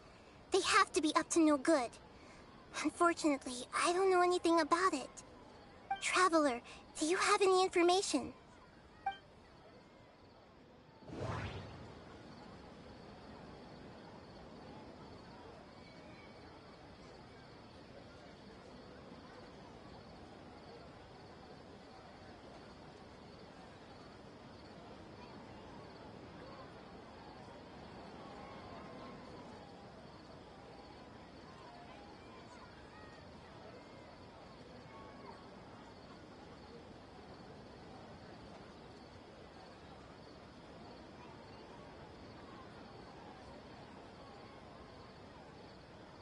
Those spaces...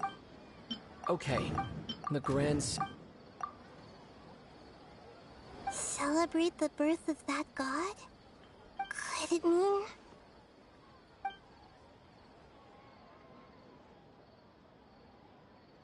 deceiving the people of Sumeru with no regard for their safety? No matter what they're trying to do, this is unforgivable. After we end the Sub-Zero's festival, Samsara, we have to look into them. How can the sages of the Academia do this behind their Archon's back? This is ridiculous! In the end, I'm just the moon. The real sun is long gone. A sun and a moon? Nahida's talking in riddles again.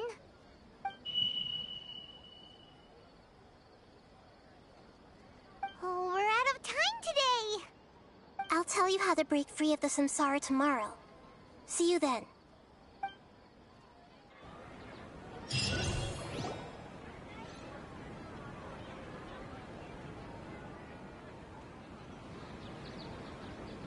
Good morning, Nahida. Wait. Now that Paimon remembers everything, should we instead say good morning, Lesser Lord Kusanali? Hey! What's wrong, Nahida? You don't look too good.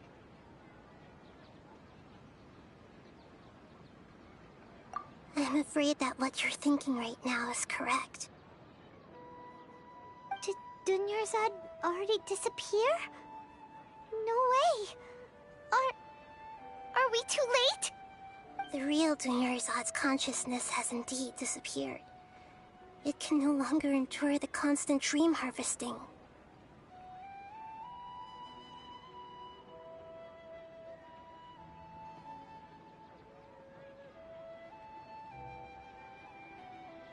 Paimon can't believe it. Wait, so what about that other Dunyarzad? Just what is she? Is she also going to disappear? She's actually something like a puppet, but not completely. The real Dunyarzad's consciousness could no longer keep playing her role in this dream. So another Dunyarzad appeared to replace her in the dream. Just like the grass and the trees, that Dunyarzad is just a building block of the dream that helps to keep it going. But personality-wise, she's nothing like the real Dunyarzad.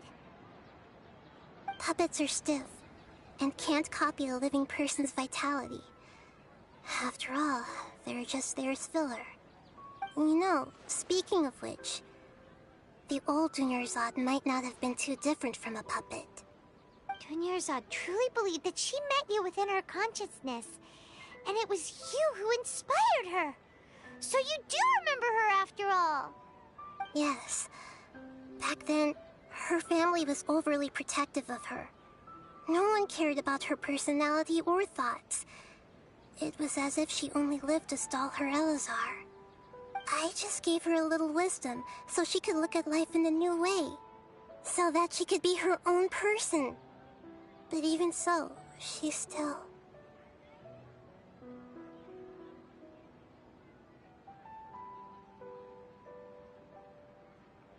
far from it. I'm still a long way off from being a real Archon. I couldn't even save her. If I were a competent Archon, I wouldn't have let my most faithful follower die at the Sub-Zero's festival with so many regrets. Please don't beat yourself up over it, Nahida. It's the sage's fault, and theirs alone. I'm not beating myself up. All I did was to rationally observe the distance between myself and a real Archon.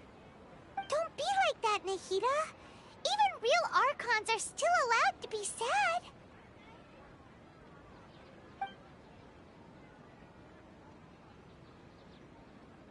To prevent more tragedies like this, we must end the Samsara as soon as possible.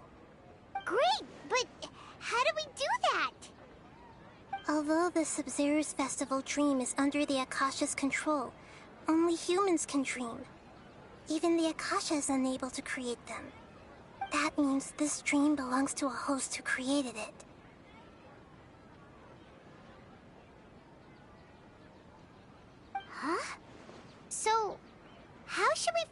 person?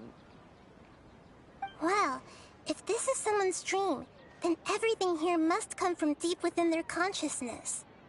Which means, with the power of imagination, they can change anything in this dream. Imagination? What do you mean by that? Imagination means breaking through what you perceive as normal. Like when the server at a tavern brings a plate to you, you'd naturally assume that food is on it. However, if you're the dream's host and you become aware that you're dreaming, when you imagine gold and more on the plate, the dream will respond in kind, and the server really will bring you gold and mora. But right now, our host is unaware that this is a dream. No matter how many times they're served, it will always be food. Find some way to make that person realize that they're dreaming. Usually, once that happens, the person will wake up and the dream samsara will be broken. How are we going to find them, though? If it could be anyone, it'd be like looking for a needle in a haystack. And even if we did find them, how are we supposed to make them realize they're dreaming? After all, like you said, don't wake a sleepwalker. It's extremely difficult, yes. But the only ones who can do it are you two. Remember, everything you've achieved up to this point has all been for the sake of finding the host and ending the samsara. As for me, during this time, I'll be out of town. Out of town? Are you going to that place full of dreams where the Traveler went? Yes. I want to try something. There must still be a small wisp of possibility. Hurry and go. Dreams are supposed to be fantastical, romantic, and full of pleasant surprises. Unnecessary things like this samsara need to end. Paimon's still a little upset that we've come this far only for Dunyarzad to... She was such a good person, with such a simple wish. But fate was against her. Yeah, saving Dunyarzad is what kept us going this whole time. But we mustn't lose hope, Traveler. Dunyarzad would definitely want to see us save everyone else. So let's break the samsara for her sake. Paimon's wondering, do you think the sages would get one of their own to be the host of this stream?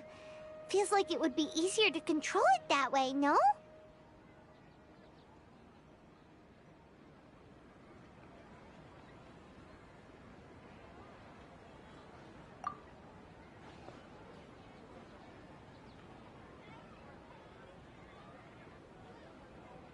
Huh. That's true. Plus, the sages probably weren't counting on there being other factors beyond their control, like Nahida and us. So, who do you think the host of the dream is?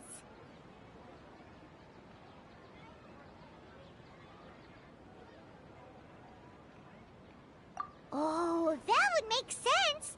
Ferris, the Knight of Flowers, is a symbol of the whole Sub-Zero's festival, right? Pretty core character. Let's go ask him some questions, shall we?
Futile!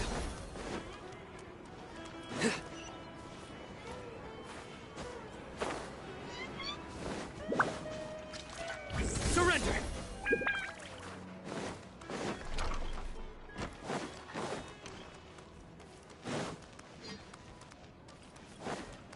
Futile!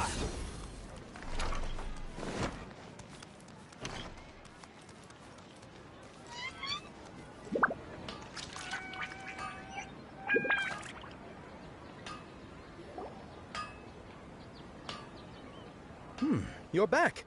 You left in a hurry last time. Is everything okay? Everything's fine. Just, it's a little hard to explain. Would you mind taking part in a little experiment with us? An experiment? That came out of nowhere. I'm listening, though. What do you need me to do? Could you make a wish?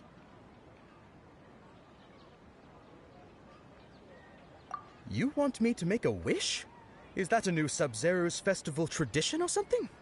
Less questions, more wishing! Okay. My wish. Okay. I'm a little nervous saying this out loud, but I want Miss Dunyarzad to be happy. Oh. I noticed earlier that she looked a bit down, and she wasn't really talking to anyone. She just doesn't seem like herself. She's always so gentle and kind, and all the kids love her. I've also wondered if the reason she asked me to be Fairest Knight of Flowers is because I'm special to her, or something. So, you have a crush on Dunyarzad? Oh, is it that obvious? After what I just said, I guess it is. When she placed the hat of the Knight of Flowers onto my head, she said to me, I want everyone to have a happy Sub-Zero's festival. What she didn't realize was that I'm not that interested in how everyone else feels. In that moment, I just wanted to be her Knight of Flowers for the rest of my life. 50 years, 100 years, I'll serve her till the end of time. Okay, yeah, that was a bit much. Felt like the right moment to get it off my chest, but that was pretty embarrassing. Okay, I'm ready to make my wish. I would like Miss Dunyarzad to appear in front of me right now with a smile on her face. Here goes. Please come true.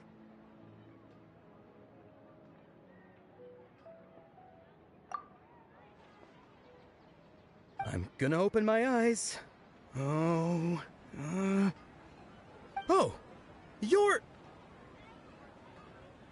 What? Fucky? Sorry, but only one portion of Yelda candies per person. Back home you go. Nice try, you two. Anyway, never mind. I don't need to see her appear right in front of me. As long as she's happy. Guess he isn't the host of this dream after all. Should have expected it wouldn't be this easy.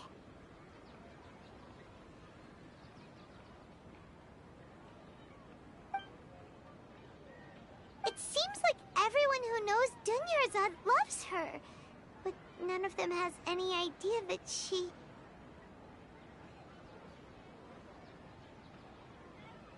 My lady, step back. That sounds like Dia! Oh, right. This is when Dunyarzad bumps into the kidnappers.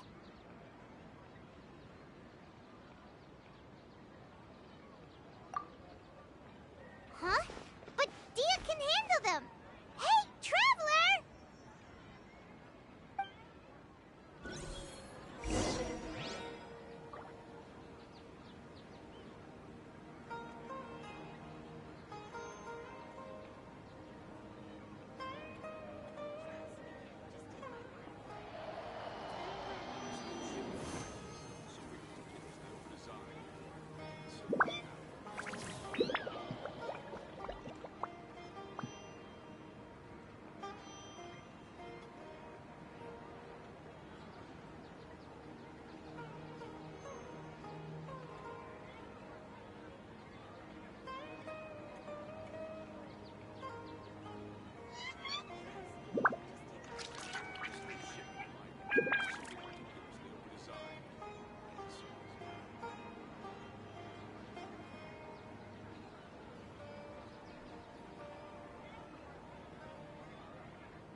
Good deeds and bad. In the end, all will be placed upon the scales.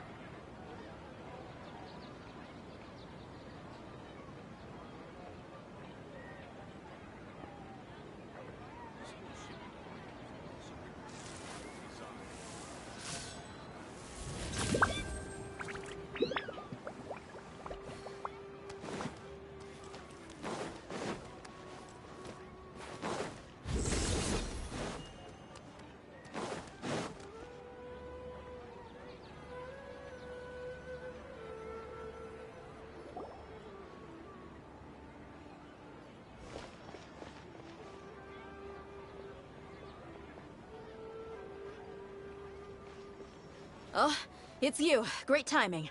Please take... Hey, this is my job. The homie Yannis pay me, not you. You... fine. Anyway, watch yourself.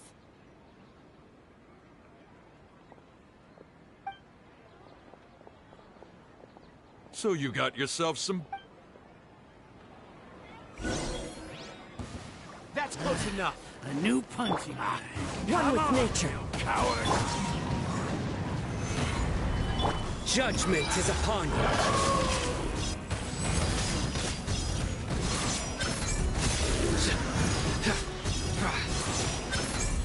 Guilty.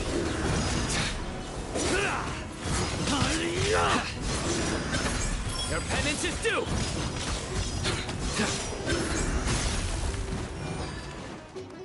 This is order.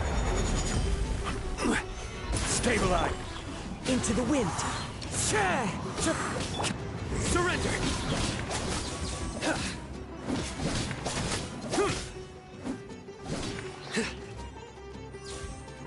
Futile. Clouds high. The birds come.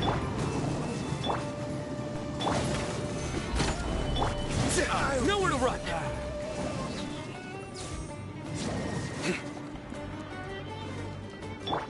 Fall in! Press the advantage! The wind knows me. Order guide you.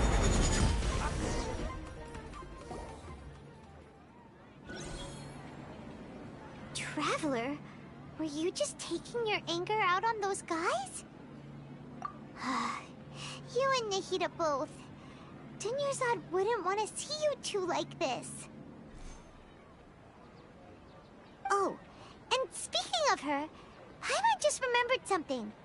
Remember how during the first Sub-Zero's festival, before the Samsara started, we came here with Dunyarzad because she wanted to pick something up?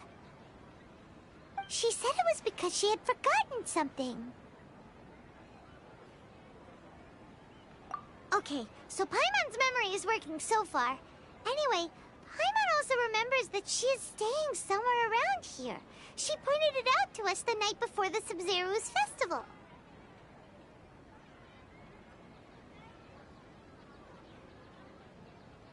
Yeah, even if it's only a tiny clue, it'll probably still help us more than this needle in a haystack search.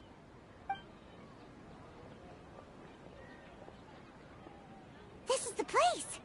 It's rude to enter other people's spaces without permission, but desperate times call for desperate measures! Hey, the windows are unlocked! Okay, Paimon's gonna take a peek inside.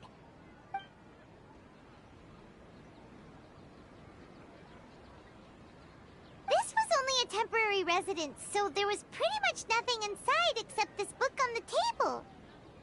Should we open it?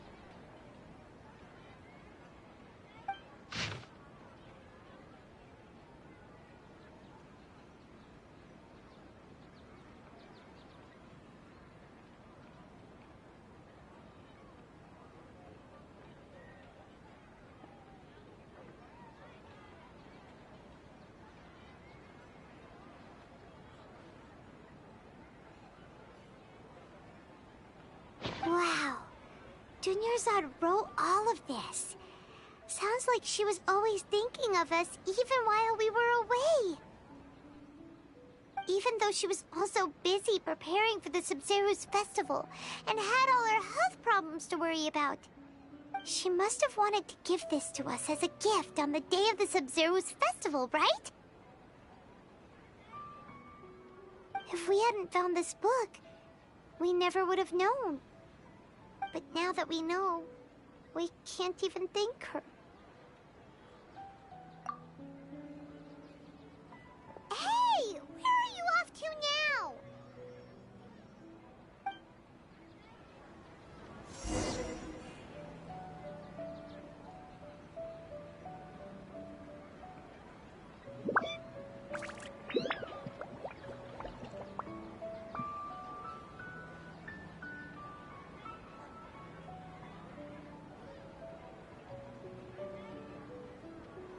Osmanthus wine tastes the same as I remember.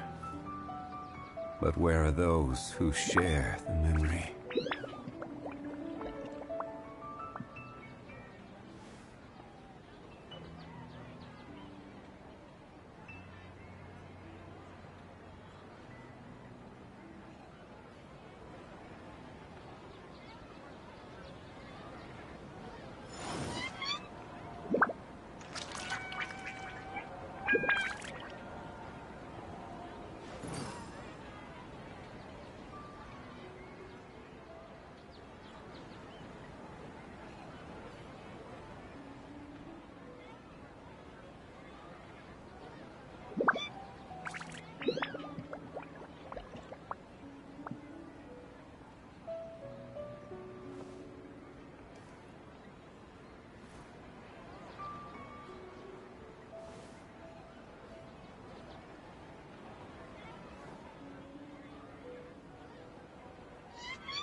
Osmanthus wine tastes the same as I remember. But where are those who share the memory?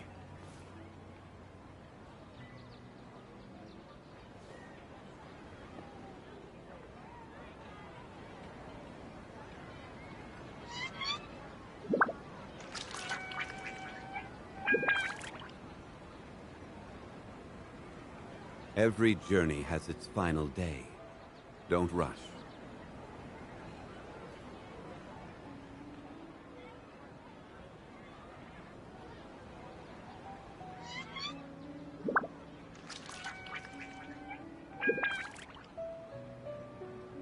Osmanthus wine tastes the same as I remember. But where are those who share the memory?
Dunyarzad's puppet.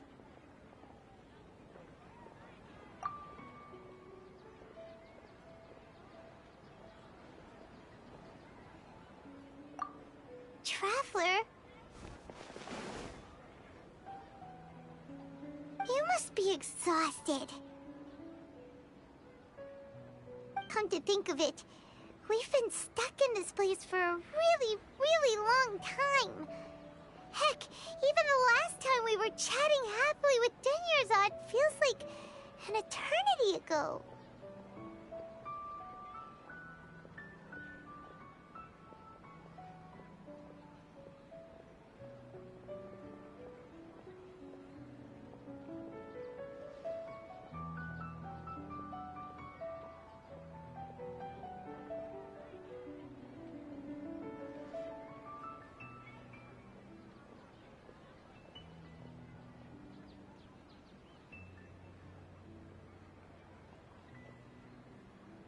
Paimon still remembers when we were sitting here, and the way her eyes sparkled when she talked about Nilou's Dance of Sub-Zerus.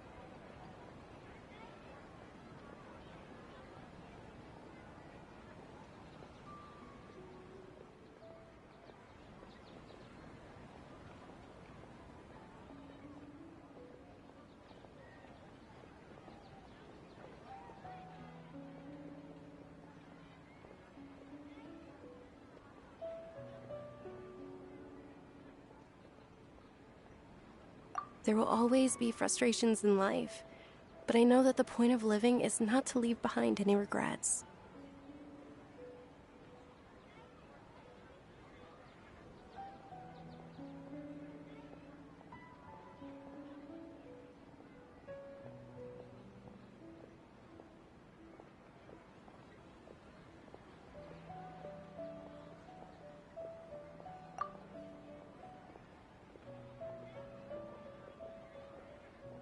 That was what the real Dunyarzad said, wasn't it? Does that mean... Yes, Traveler. What is it? Oh, so she's still just a puppet. But just now, how come... What? Where are we going this time?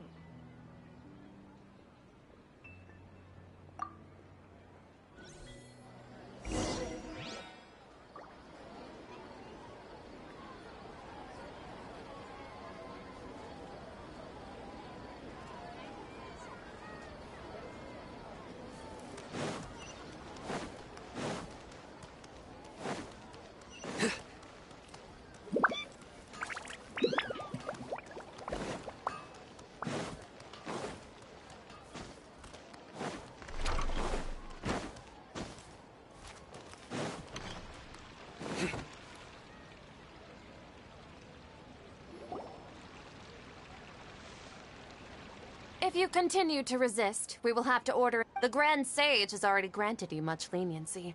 I advise that you exercise tact. How did things turn out like this?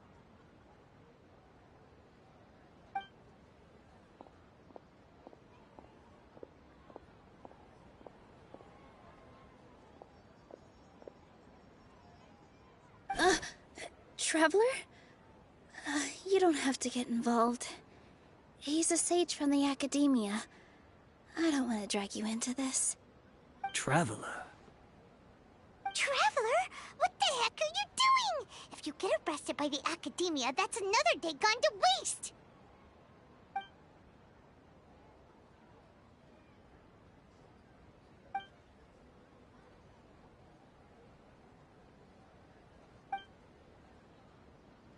Wait, they're not reacting. Have they been scared stiff? Oh, of course! If this is the Sage's plan, they wouldn't put themselves through this. So they're just substitutes. What is this? What happened to the Grand Sage and his entourage?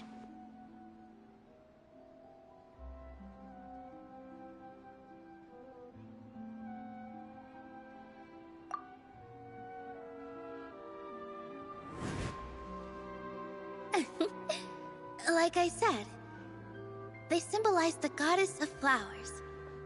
It's just a shame that all the real Padisaras went extinct after her death. Yes. The Greater Lord brought forth new Padisaras in memory of the goddess of flowers. But she ultimately could never truly replicate that beautiful shade of purple.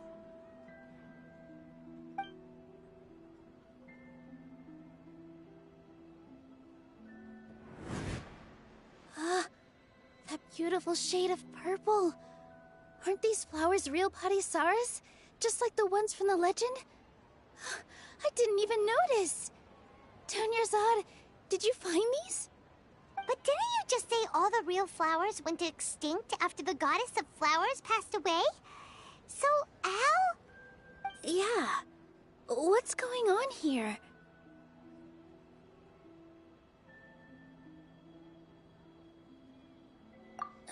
Huh?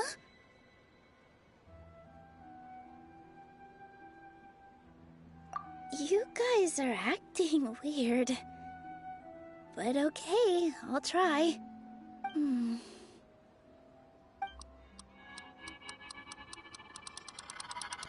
Hey!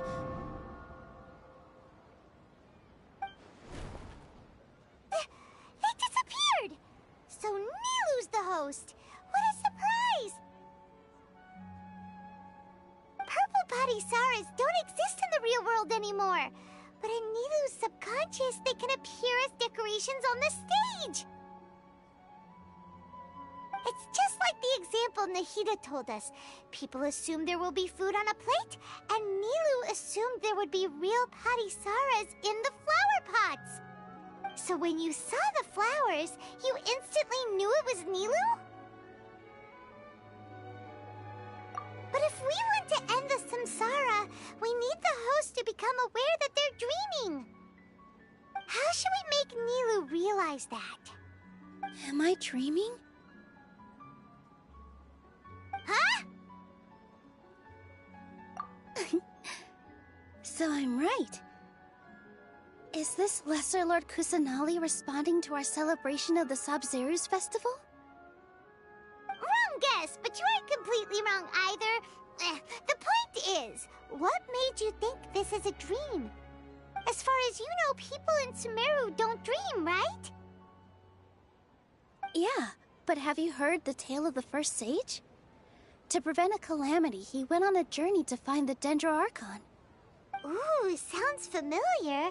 Dunyarzad told us a story like that when we first arrived in Sumeru City. So it was about the first sage, huh? Yep, but in the part you heard, he hadn't become the first sage yet. There's more to the story. His piety and wisdom were acknowledged by the Dendro Archon, and she finally gave her blessing to him. All kinds of spectacular scenes appeared in front of the first sage, as if all the knowledge in the world was being painted onto a canvas right before him. He was captivated. After who knows how long, he mastered all the knowledge he could comprehend. Afterward, he said to the Dendro Archon, "I miss my parents, my wife, and my children. I've been away from home for far too long. They must be worried." The Dendro Archon smiled. The next second, the sage found himself lying in his bed, as if he had just woken up from a dream. His wife, lying next to him, said, "You're off to search for the Dendro Archon today, aren't you? Have a safe journey, my love." In the end, the first sage took care of many disasters in Sumeru City, and founded the Academia.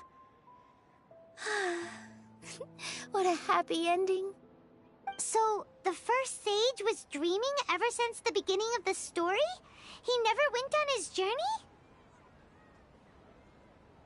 Yes, but his faith and determination were conveyed to the Dendro Archon, so she blessed him in the form of a dream.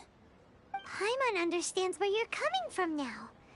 That's a really interesting connection. But we really gotta wake up soon, like the sage in the story!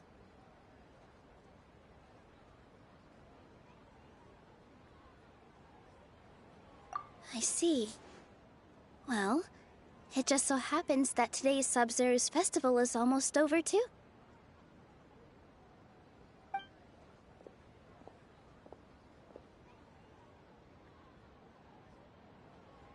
Since we're in a dream, let's make this final dance of Sub-Zero's as beautiful as we can.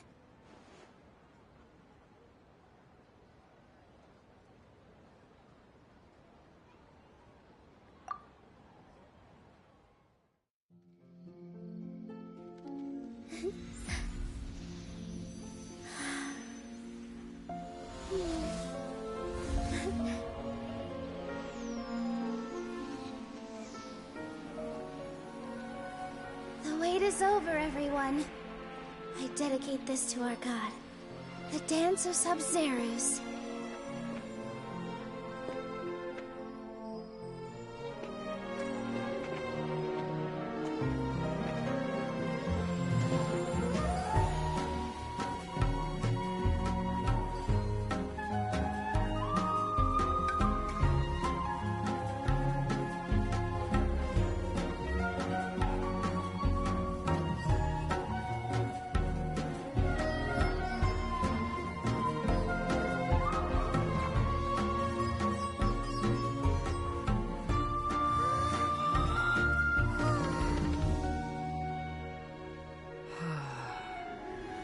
I'd be lying if I said I had no regrets. I would have loved to see Nilou's dance.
Good morning, Traveler. Oh, Paimon feels like she's been asleep for the longest time.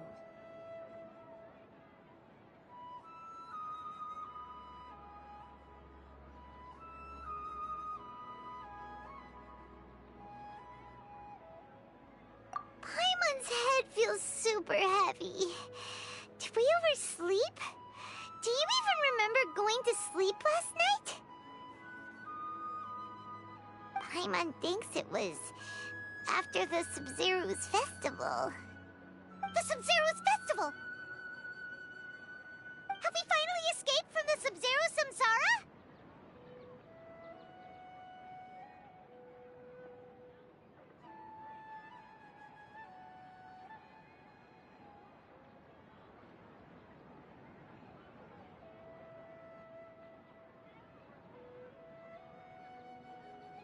Quick! Take off your Akasha terminal!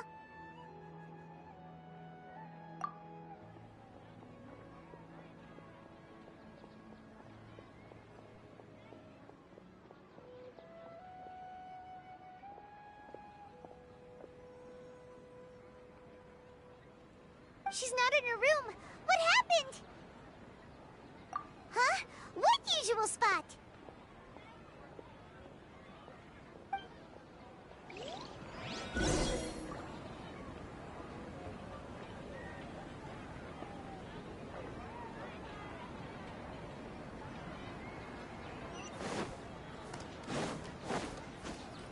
Futile!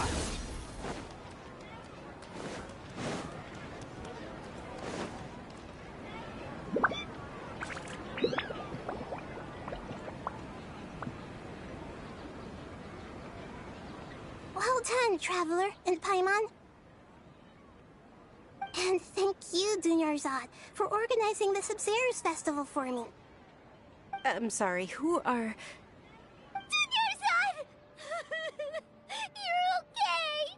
Oh, don't scare us like that! Oh, Traveler Paimon. I have something amazing to tell you. I just had a dream, and I saw Nilou performing the dance of Sub-Zero's.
Luck can swing the results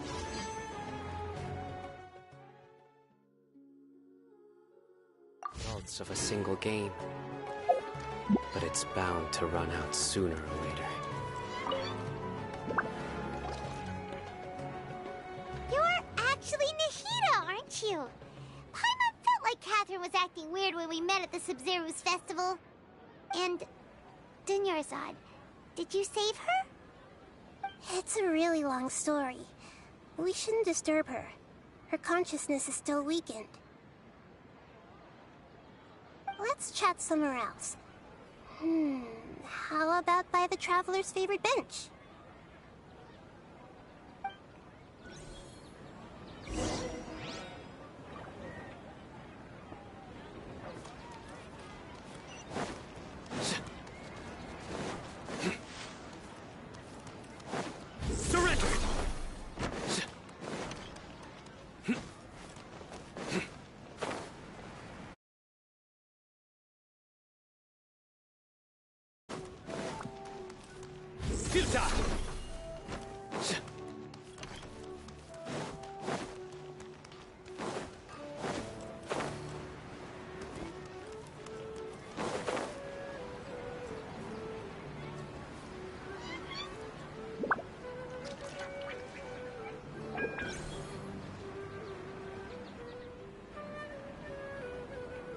Let's talk about Dunyarzad first. It's such a relief that she's all right. After we parted on the last day of the Sub-Zero's festival, I left the city and saw what the Traveler had described. Among the countless dreams, I found one that was growing fainter and fainter.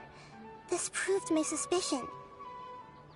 Once Dunyarzad could no longer bear the Akasha harvesting her dreams, her consciousness began to dissipate. But this also meant it escaped the Akasha's control. Such a small fragment of consciousness can't last for very long, though. It will return to its original dream, where both will gradually fade until they completely disappear.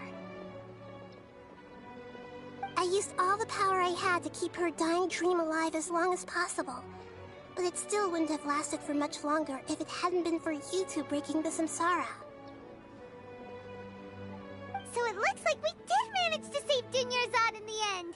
And not a moment too soon. Huh? Why are you two smiling so happily? I thought you'd be so moved that you'd start crying. I need to spend more time observing human emotions. Both are fine. Everyone reacts differently. All right. You two must have a lot of other questions for me, right? After all, you saved my faithful believer. As your reward, I will answer any and all questions.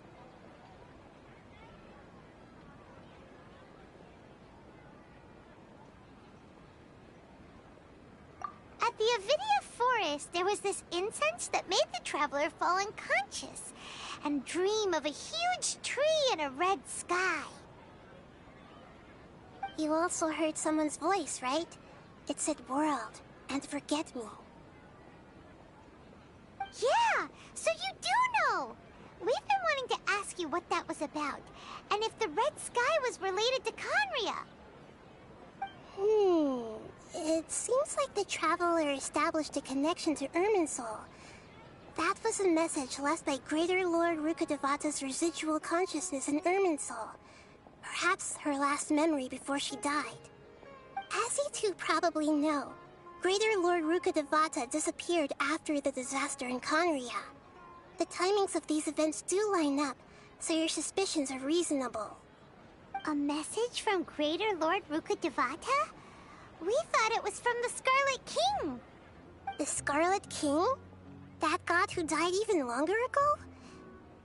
Some present-day desert dwellers still worship him. You probably just heard some of their conspiracies. Okay, so what does the message mean?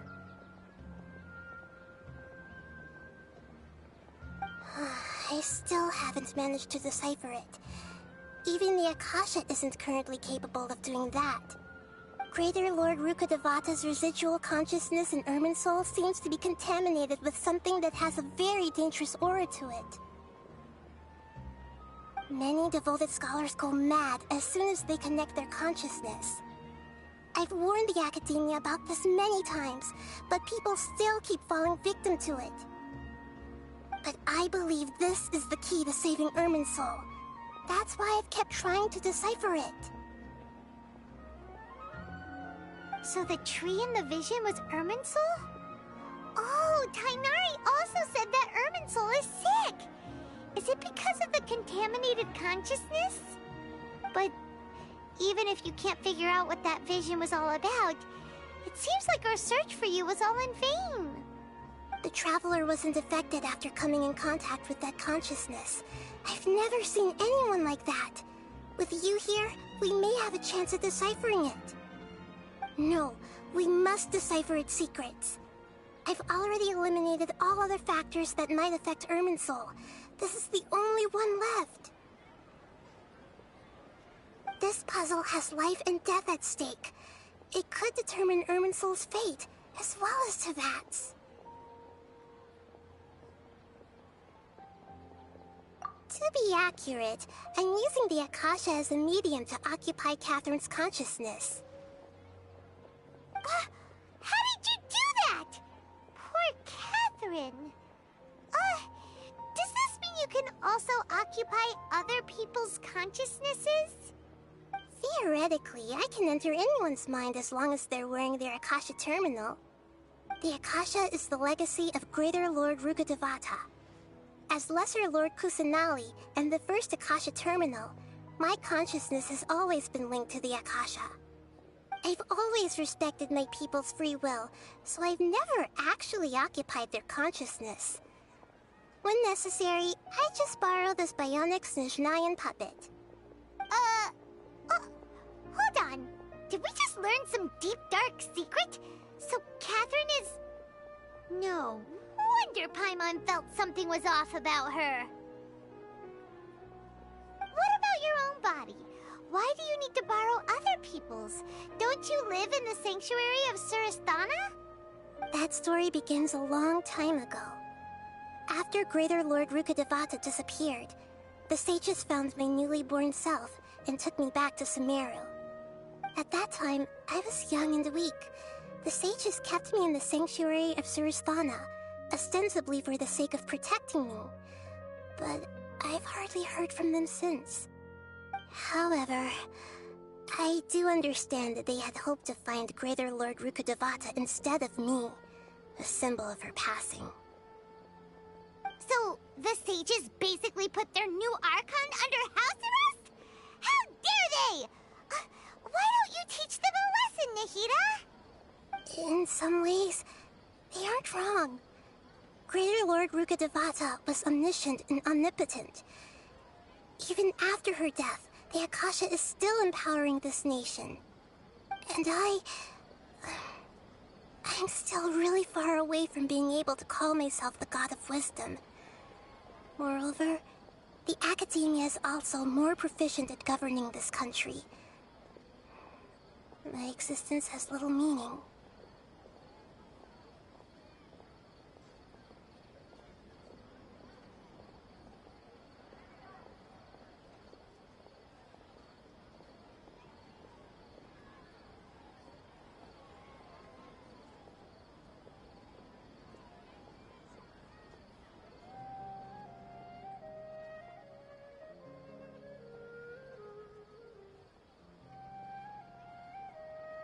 Yeah, you got a lot of believers.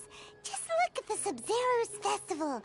Everyone who showed up truly loves you. Thank you for the kind words. But I honestly don't need physical freedom as long as I can connect my consciousness to the Akasha. Trying to find a way to save Irminsul is my life's mission and top priority. I will work on that, and try to live up to being a deity in the meantime. Every once in a while, I will also take up the duties of the God of Wisdom and enlighten a lost soul here and there. Doing all that should be enough.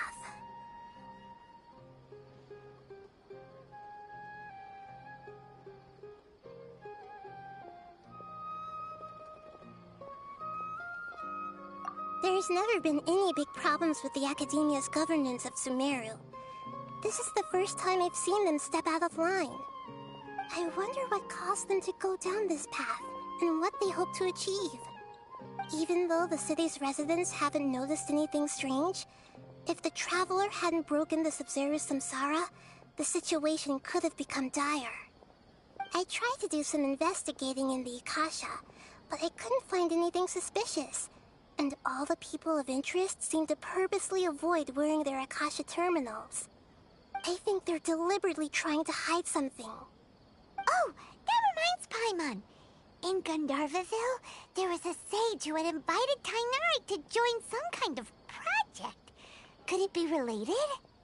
Regardless, I need to first investigate the sage's motives, make things right, and punish them if needed. But I'll have to be discreet, or they'll see me coming.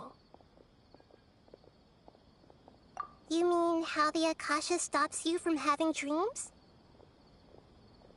Yeah, it's been such a long time. No one's noticed something's up? It's not that no one noticed. It's more like no one cared. Ultimately, it's all rooted in the sage's misdirection. Misdirection? The sage has convinced everyone to believe that being unable to dream is a sign of rationality and wisdom. Not dreaming is a badge of honor in Sumeru. Even if the truth is that their dreams are being reaped by the Akasha. With their propaganda in place, the sages can maximize their use of the Akasha to facilitate their research. Besides, Greater Lord Rukkhadevata must have created the Akasha in the hopes that it could be used to its full potential. That's why I've never come out strongly against this. Anyway, the perspective advocated by the sages drowned out any voices of doubt. By now, even those who never use Akasha terminals find it too shameful and embarrassing to talk about their dreams. Got it! I hope my answers were satisfactory, seekers of knowledge. To be honest, maintaining Dunyarzad's fading dream took a lot of mental energy. I think I may need to rest for a while. Oh, and you don't need to worry too much about the sage's activities for now. The Akasha won't be able to conduct another project on the scale of the Sub-Zero's samsara in the immediate future. Go and get some sleep. Leave everything to us. What a relief.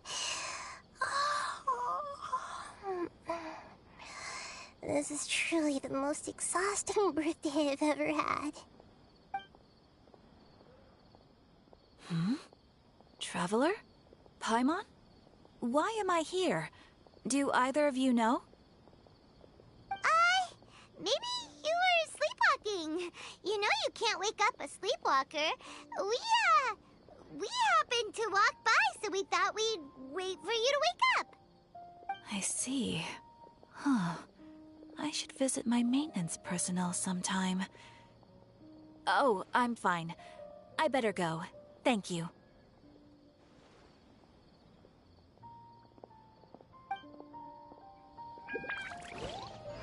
We've spent quite some time in Sumeru City, but ever since we last said goodbye to Lesser Lord Kusanali, we haven't heard anything from her.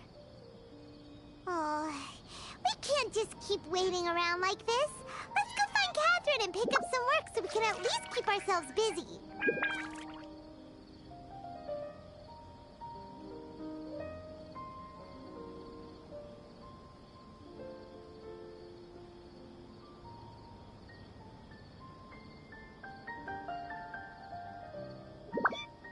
I do try to lighten the mood sometimes, but I'm not the best judge of other people's sense of humor.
Nowhere to run!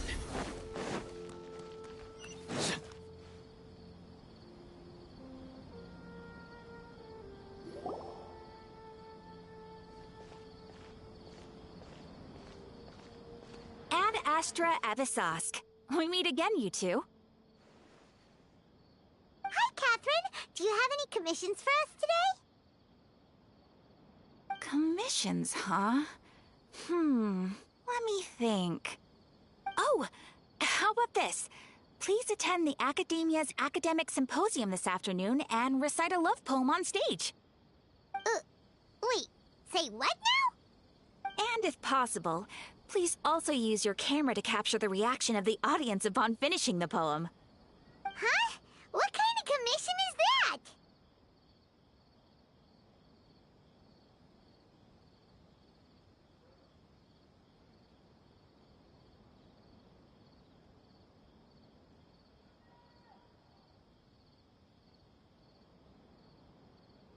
I see. It appears that you're not interested in this commission. In that case, please go to Port Ormos and convince the Eremites there to spend some time volunteering at the local orphanage. Hey, that's not any better.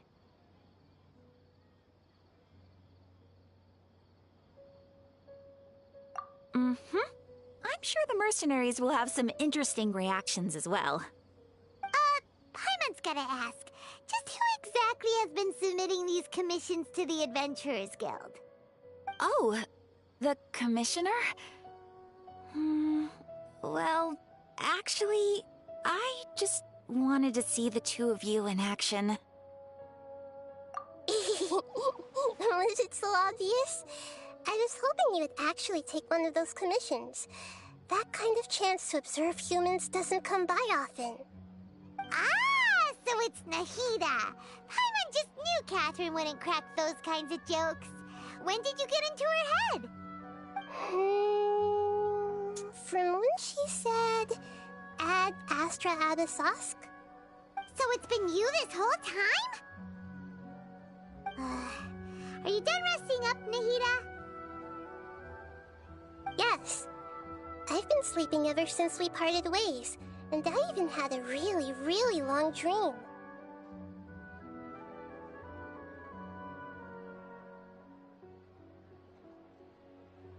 It was another dream about the Sub-Zero's festival, except it was a happy one. In my dream, I was sitting in the middle of a flower terrace, and everyone in Sumeru City was holding hands as they danced in circles around me. They danced round and round, and everyone looked really happy. I also got to sit on a gigantic flower carriage. Ferris, the Knight of Flowers, raised me really, really high above the ground, and I was throwing an endless amount of Yalda candies at the children.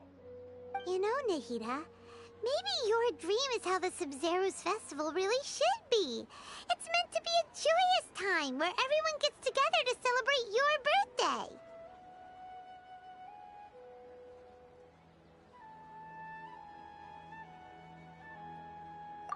Huh? Wasn't I describing a really happy dream? Why are you both looking at me like that? Wait, could this be an example of the emotion known as pity? No, we aren't pitying you. That would only make everything worse. We just don't want you to feel too sad. By the way, have you had a chance to visit Dunyarzad? How's she doing? The Homianis haven't allowed any visitors after the festival, so we haven't been able to check on her. Yes, I paid her a visit right after I woke up. She was resting at the time. Her condition is stabilized. However, since Elazar is a manifestation of the withering on the human body, we can only cure it by finding a way to take care of Irminsul's own withering. But for the moment, our top focus should still be figuring out what the sages are up to and what they're planning. Right. Who knows what'll happen if they manage to pull off another scheme like the Samsara of the Sub-Zero's festival?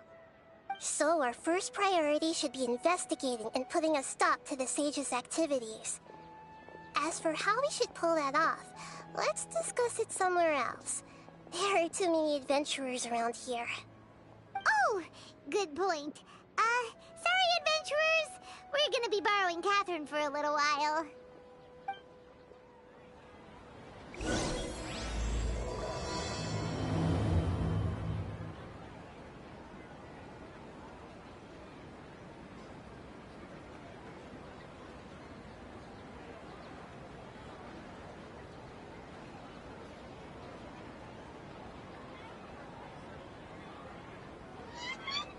Luck can swing the results of a single game, but it's bound to run out sooner or later.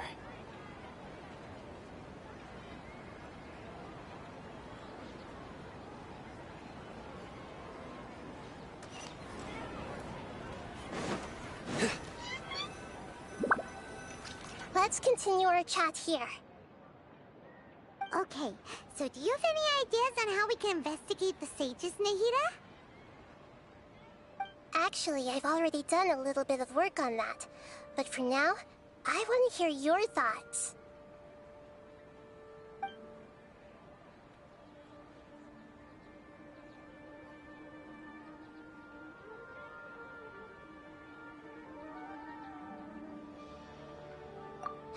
already tried that, but all the key members of the Academia, even the core 30 guards, intentionally avoid wearing their Akasha terminals.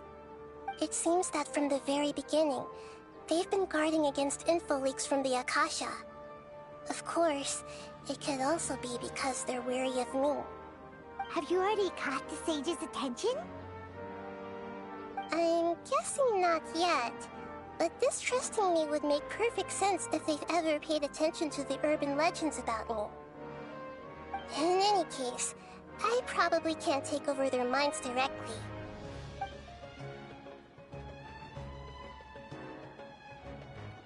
No way, that's too risky. You mean it'd be too easy to get caught? No, it's not that. We shouldn't involve innocent students in this.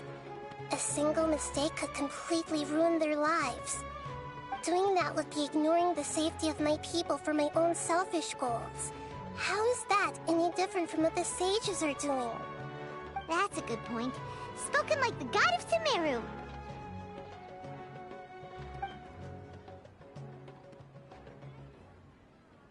We're in the dark as of now. Since we still don't know anything about their goals, any rash move could tip them off and lead to terrible consequences. After all, every person in Sumeru City is one of their hostages.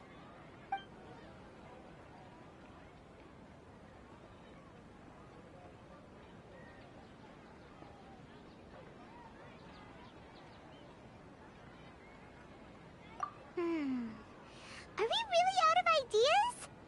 Nahida, you're super smart, so you already have something in mind, right? Don't keep us in suspense. Spill the beans already. According to a popular theory from the Vahumana Darshan of the Academia, rejecting impractical motions at the beginning of a planning session will give more weight to the actual proposal. Okay, but aren't you the god of wisdom? You don't have to use that kind of gimmick to make us take your ideas seriously. Well, I've been thinking that if I can't directly possess the leaders, and if I can't get ordinary people involved, then I should find someone who's already involved, but hasn't decided to side with the sages. You're saying we should recruit a spy? That does sound like it could work. Oh, before coming back, we met someone named Alhaitham. He seems like he acts alone, and he likes doing stuff behind the Academia's back. They probably aren't in cahoots. Actually, I already have someone in mind. Do you still remember that female scholar named Setaria? Setaria? Paimon remembers now. Isn't she the one who's always trailing behind the Grand Sage of the Academia? We ran into her basically every time the Sub-Zero's festival repeated itself. You could even say we're old enemies by now. Paimon still remembers the smug and mean way she always spoke to Nilou. I've always liked observing all kinds of people, and Setaria has always stood out from the crowd. She was born in the desert, and was hailed as their greatest genius. Her academic gifts allowed her special admission into the Academia, and also gave her the opportunity to serve as the sage's assistant. Oh, Paimon didn't know she was from the desert. She must be pretty special then. Paimon feels like most of the desert dwellers around the city are working as mercenaries. The name Setaria means star. When she lived in the desert, she shone like the brightest star in the night sky. Later on, she was chosen by the sun. The star was given a place in the daytime sky to complement the sun's dazzling light. Soon after, the star witnessed the sun scorching the earth, which brought forth many disasters. The star began to waver. Instead of staying beside such a sun, wouldn't it be better to return and light up part of the night sky? But in the end, she couldn't give up the radiance of daytime. To cope with her shame, the star buried her guilt and closed her eyes.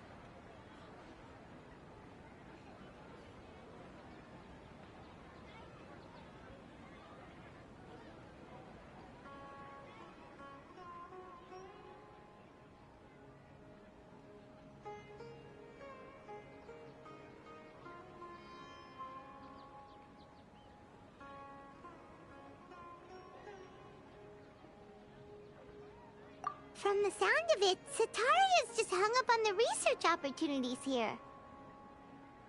But she doesn't really support the academia. She still feels guilty about not doing more for the desert, right? She's just running away from her problems. Indeed. When they are presented with complex moral issues, many people will simply plug their ears and go with the flow until the problem can't be fixed anymore. She's suppressing a lot of guilt, but before she realized it, she had already become the sage's accomplice. She can't deny her part in their schemes anymore.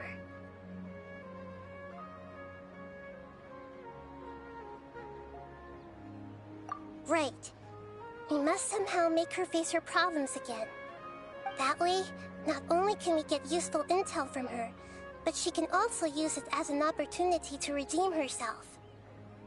From my past observations, Sataria will take a day off from the academia every 10 days to do some shopping in the city. Tomorrow afternoon just happens to be a shopping day for her. That'll be our chance. To prepare, let's go check out some of her favorite spots, and have a quick chat with a few of the vendors there.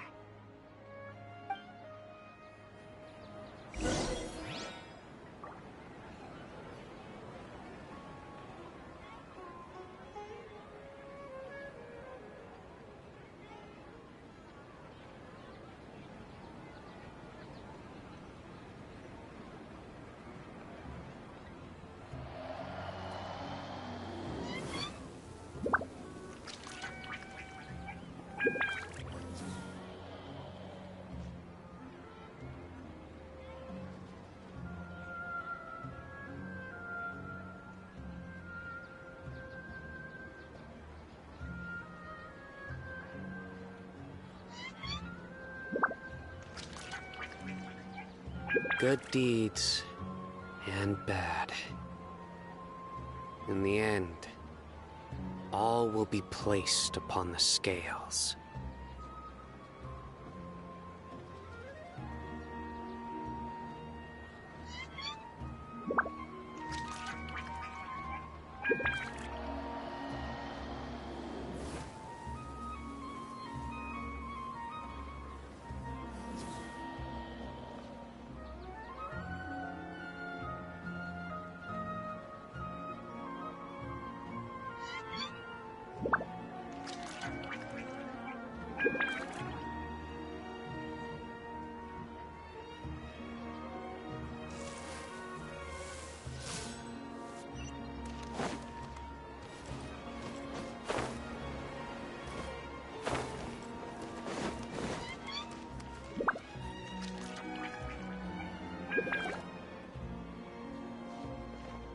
This should be Sataria's favorite fortune-telling spot.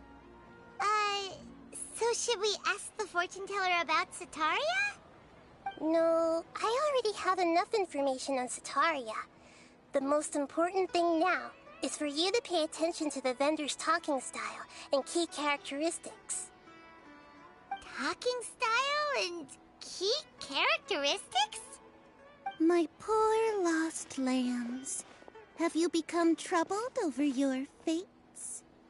The divine voice of wisdom often echoes between mine ears. If thou be blessed today by the gods, I may be able to show you the way. Huh? Really? Nahida, you've been whispering things to her? Shh. My friend here has some doubts regarding his future. Can we get a fortune reading for him? Of course, of course. In that case...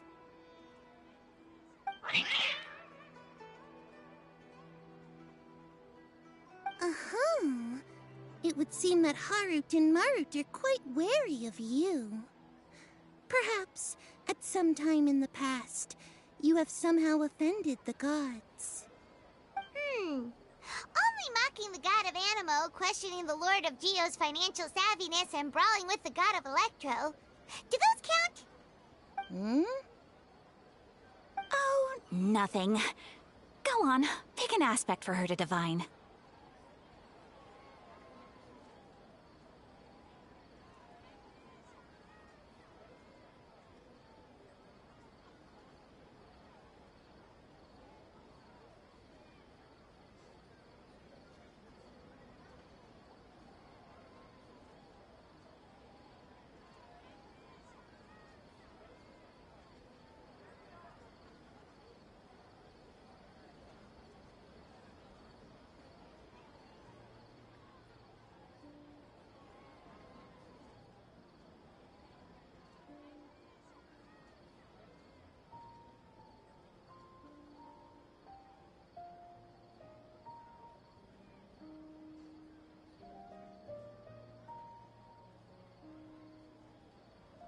Love prospects? The gods have spoken.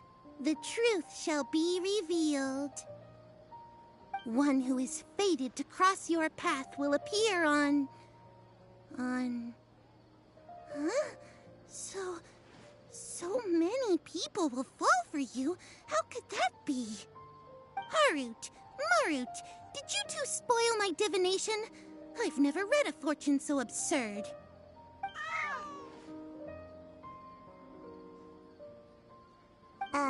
Actually, Paimon thinks this is probably the most accurate fortune-telling you've ever done. I admit that the orientation of today's celestial matrix is, suboptimal. As such, there will be no charge. Is that so?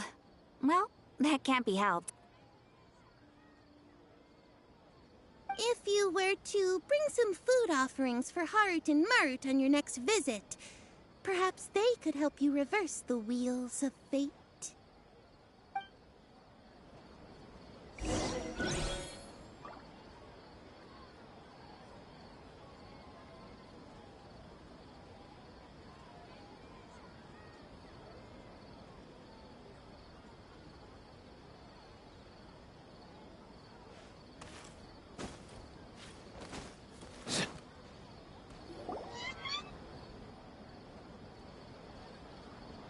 Is this another one of Sataria's favorite stalls?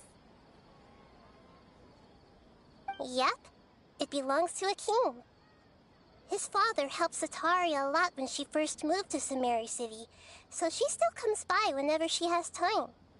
When I start talking with him, listen carefully to the details of our conversation. Ah, dear customers. Would you like to look at some pottery? We caught wind of your great craftsmanship, so we specifically came to take a look. Oh, I recognize you. Aren't you Miss Catherine from the Adventurers Guild? Sounds like I'm in for some big business. Speaking of, where did you learn this trade? I suppose you could say it all started with my dad. He's a mason by trade, but I picked up an interest in clay while apprenticing for him. After that, I began making pottery by myself in secret, and I simply changed trades when my works turned out well. Although it's a pity that I'm no longer making much use of the knowledge provided to me by the Akasha. That's nice! You're making a living doing something you love! So is your father still working as a mason? Oh no, not anymore. A few years back, he fell from a roof and broke his leg.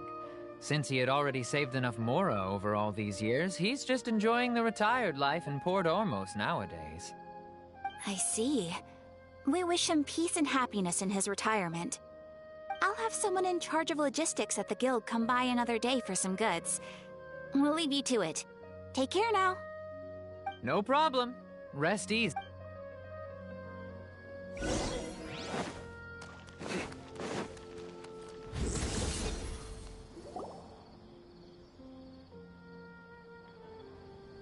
This should be our final stop. Sataria's always thinking of this restaurant when she's working at the academia, so she always comes by whenever she's out in the city. Nahida, you've really thought of everything! It's my duty to protect Sumeru's citizens, after all. Hi there. I feel like I've seen you down by the docks before. Huh?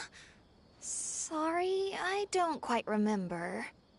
If I recall, you were having a discussion with someone about shipbuilding at the time. Ah, that's right! I've always been really interested in feats of marine engineering. After all, I grew up in Liyue Harbor and spent my entire childhood staring at the ships going in and out of the port. I came to Sumeru to study, but I'm still... What an admirable spirit for learning! Amazing! Sure, but you'll find... So this restaurant That's right. It's not usually open to patrons. Most of the time, employees use it for breaks or to hold private events. I see. Guess that makes sense. Well, good luck with your studies, Miss Chishan. Thank you so much. As long as I can make it into the academia as an official student, I'll be happy.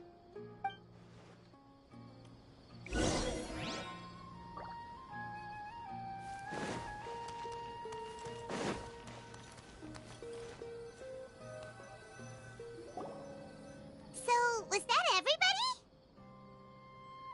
Mm-hmm. 3 familiar faces should be enough for Sataria. What's the point of all the information we've collected? Nahida, you still haven't told us how you're planning to make Sataria face her problems. Sataria is already used to avoiding her problems, so we must find a way to break through her usual sensibilities. I remember that you mentioned that the Eremites in Port Ormos are all making a fuss about the upcoming resurrection of the Scarlet King. Although it's all just a boatload of nonsense, the faith of her homeland may turn out to be Sataria's soft spot. Oh, Paimon gets it now! You want to take advantage of the guilt Sataria feels about her homeland. Although she knows she should return home to help the people of the desert, all she's done is conspire with the sages. So how do we set that up? Well, the Scarlet King is long gone, and Sataria is also too smart to fall for any simple tricks. If we simply engaged her under the guise of the Scarlet King's believers, she would definitely be weary of us, and we may not get anywhere. But if we were to borrow some of her close acquaintances to talk with her, her reaction would probably be very different. So, you mean you're going to possess those people we just talked to? Yep. Possess them through the Akasha. Imply that they've already converted to the faith of the Scarlet King, and then convey our made-up will of the Scarlet King. As long as everything goes smoothly, we'll get through to Sataria for sure. She'll never guess that we had anything to do with it. Ah, so that's how you're going to use all the info we collected on these people. It's so that you won't slip up and break form. Possessing them will only work if you can manage to pass off as them. Exactly. So, best of luck with impersonating them. Huh? Best of luck? But we don't know how to possess anyone. That's no problem at all. I'll just share all their senses with you once I've possessed them. As long as you're also wearing an Akasha terminal, the effect will basically be as if you've possessed them yourself. Huh. That is pretty convenient. But why does he have to do this? Can't you do it yourself? Although I've been observing humans for a while, I've never been good at imitating them. You're not wrong. It's always been painfully obvious whenever you try to pass as Catherine.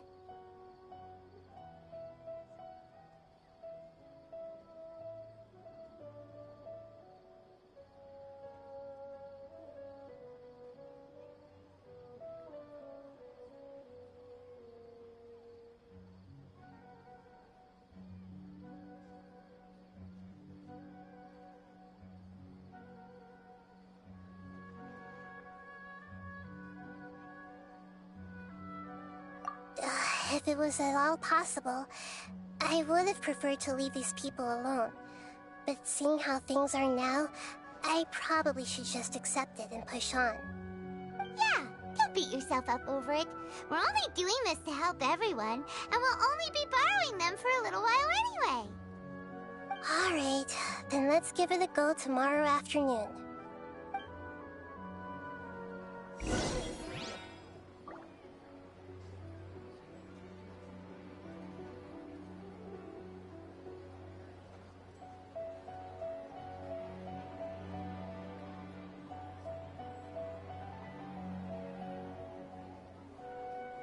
I do try to lighten the mood sometimes, but I'm not the best judge of other people's sense of humor.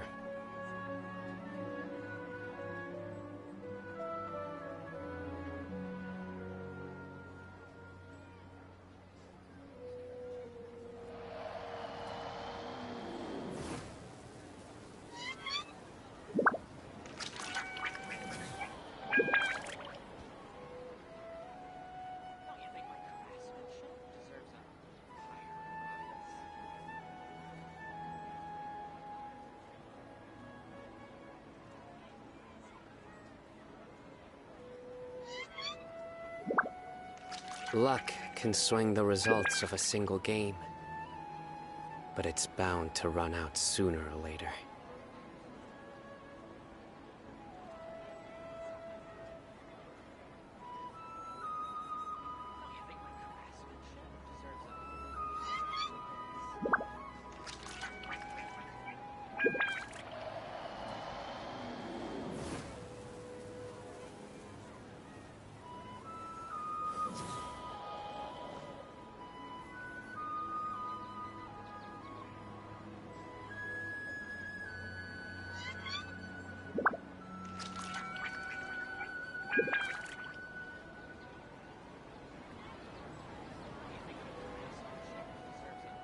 Good deeds and bad.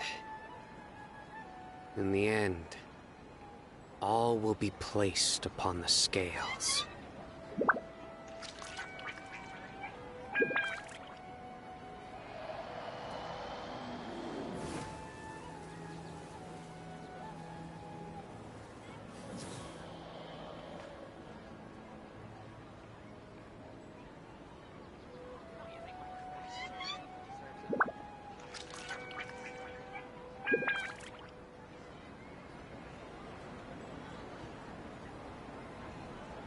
Luck can swing the results of a single game, but it's bound to run out sooner or later.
I do try to lighten the mood sometimes, but I'm not the best judge of other people's sense of humor.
Good deeds and bad. In the end, all will be placed upon the scales.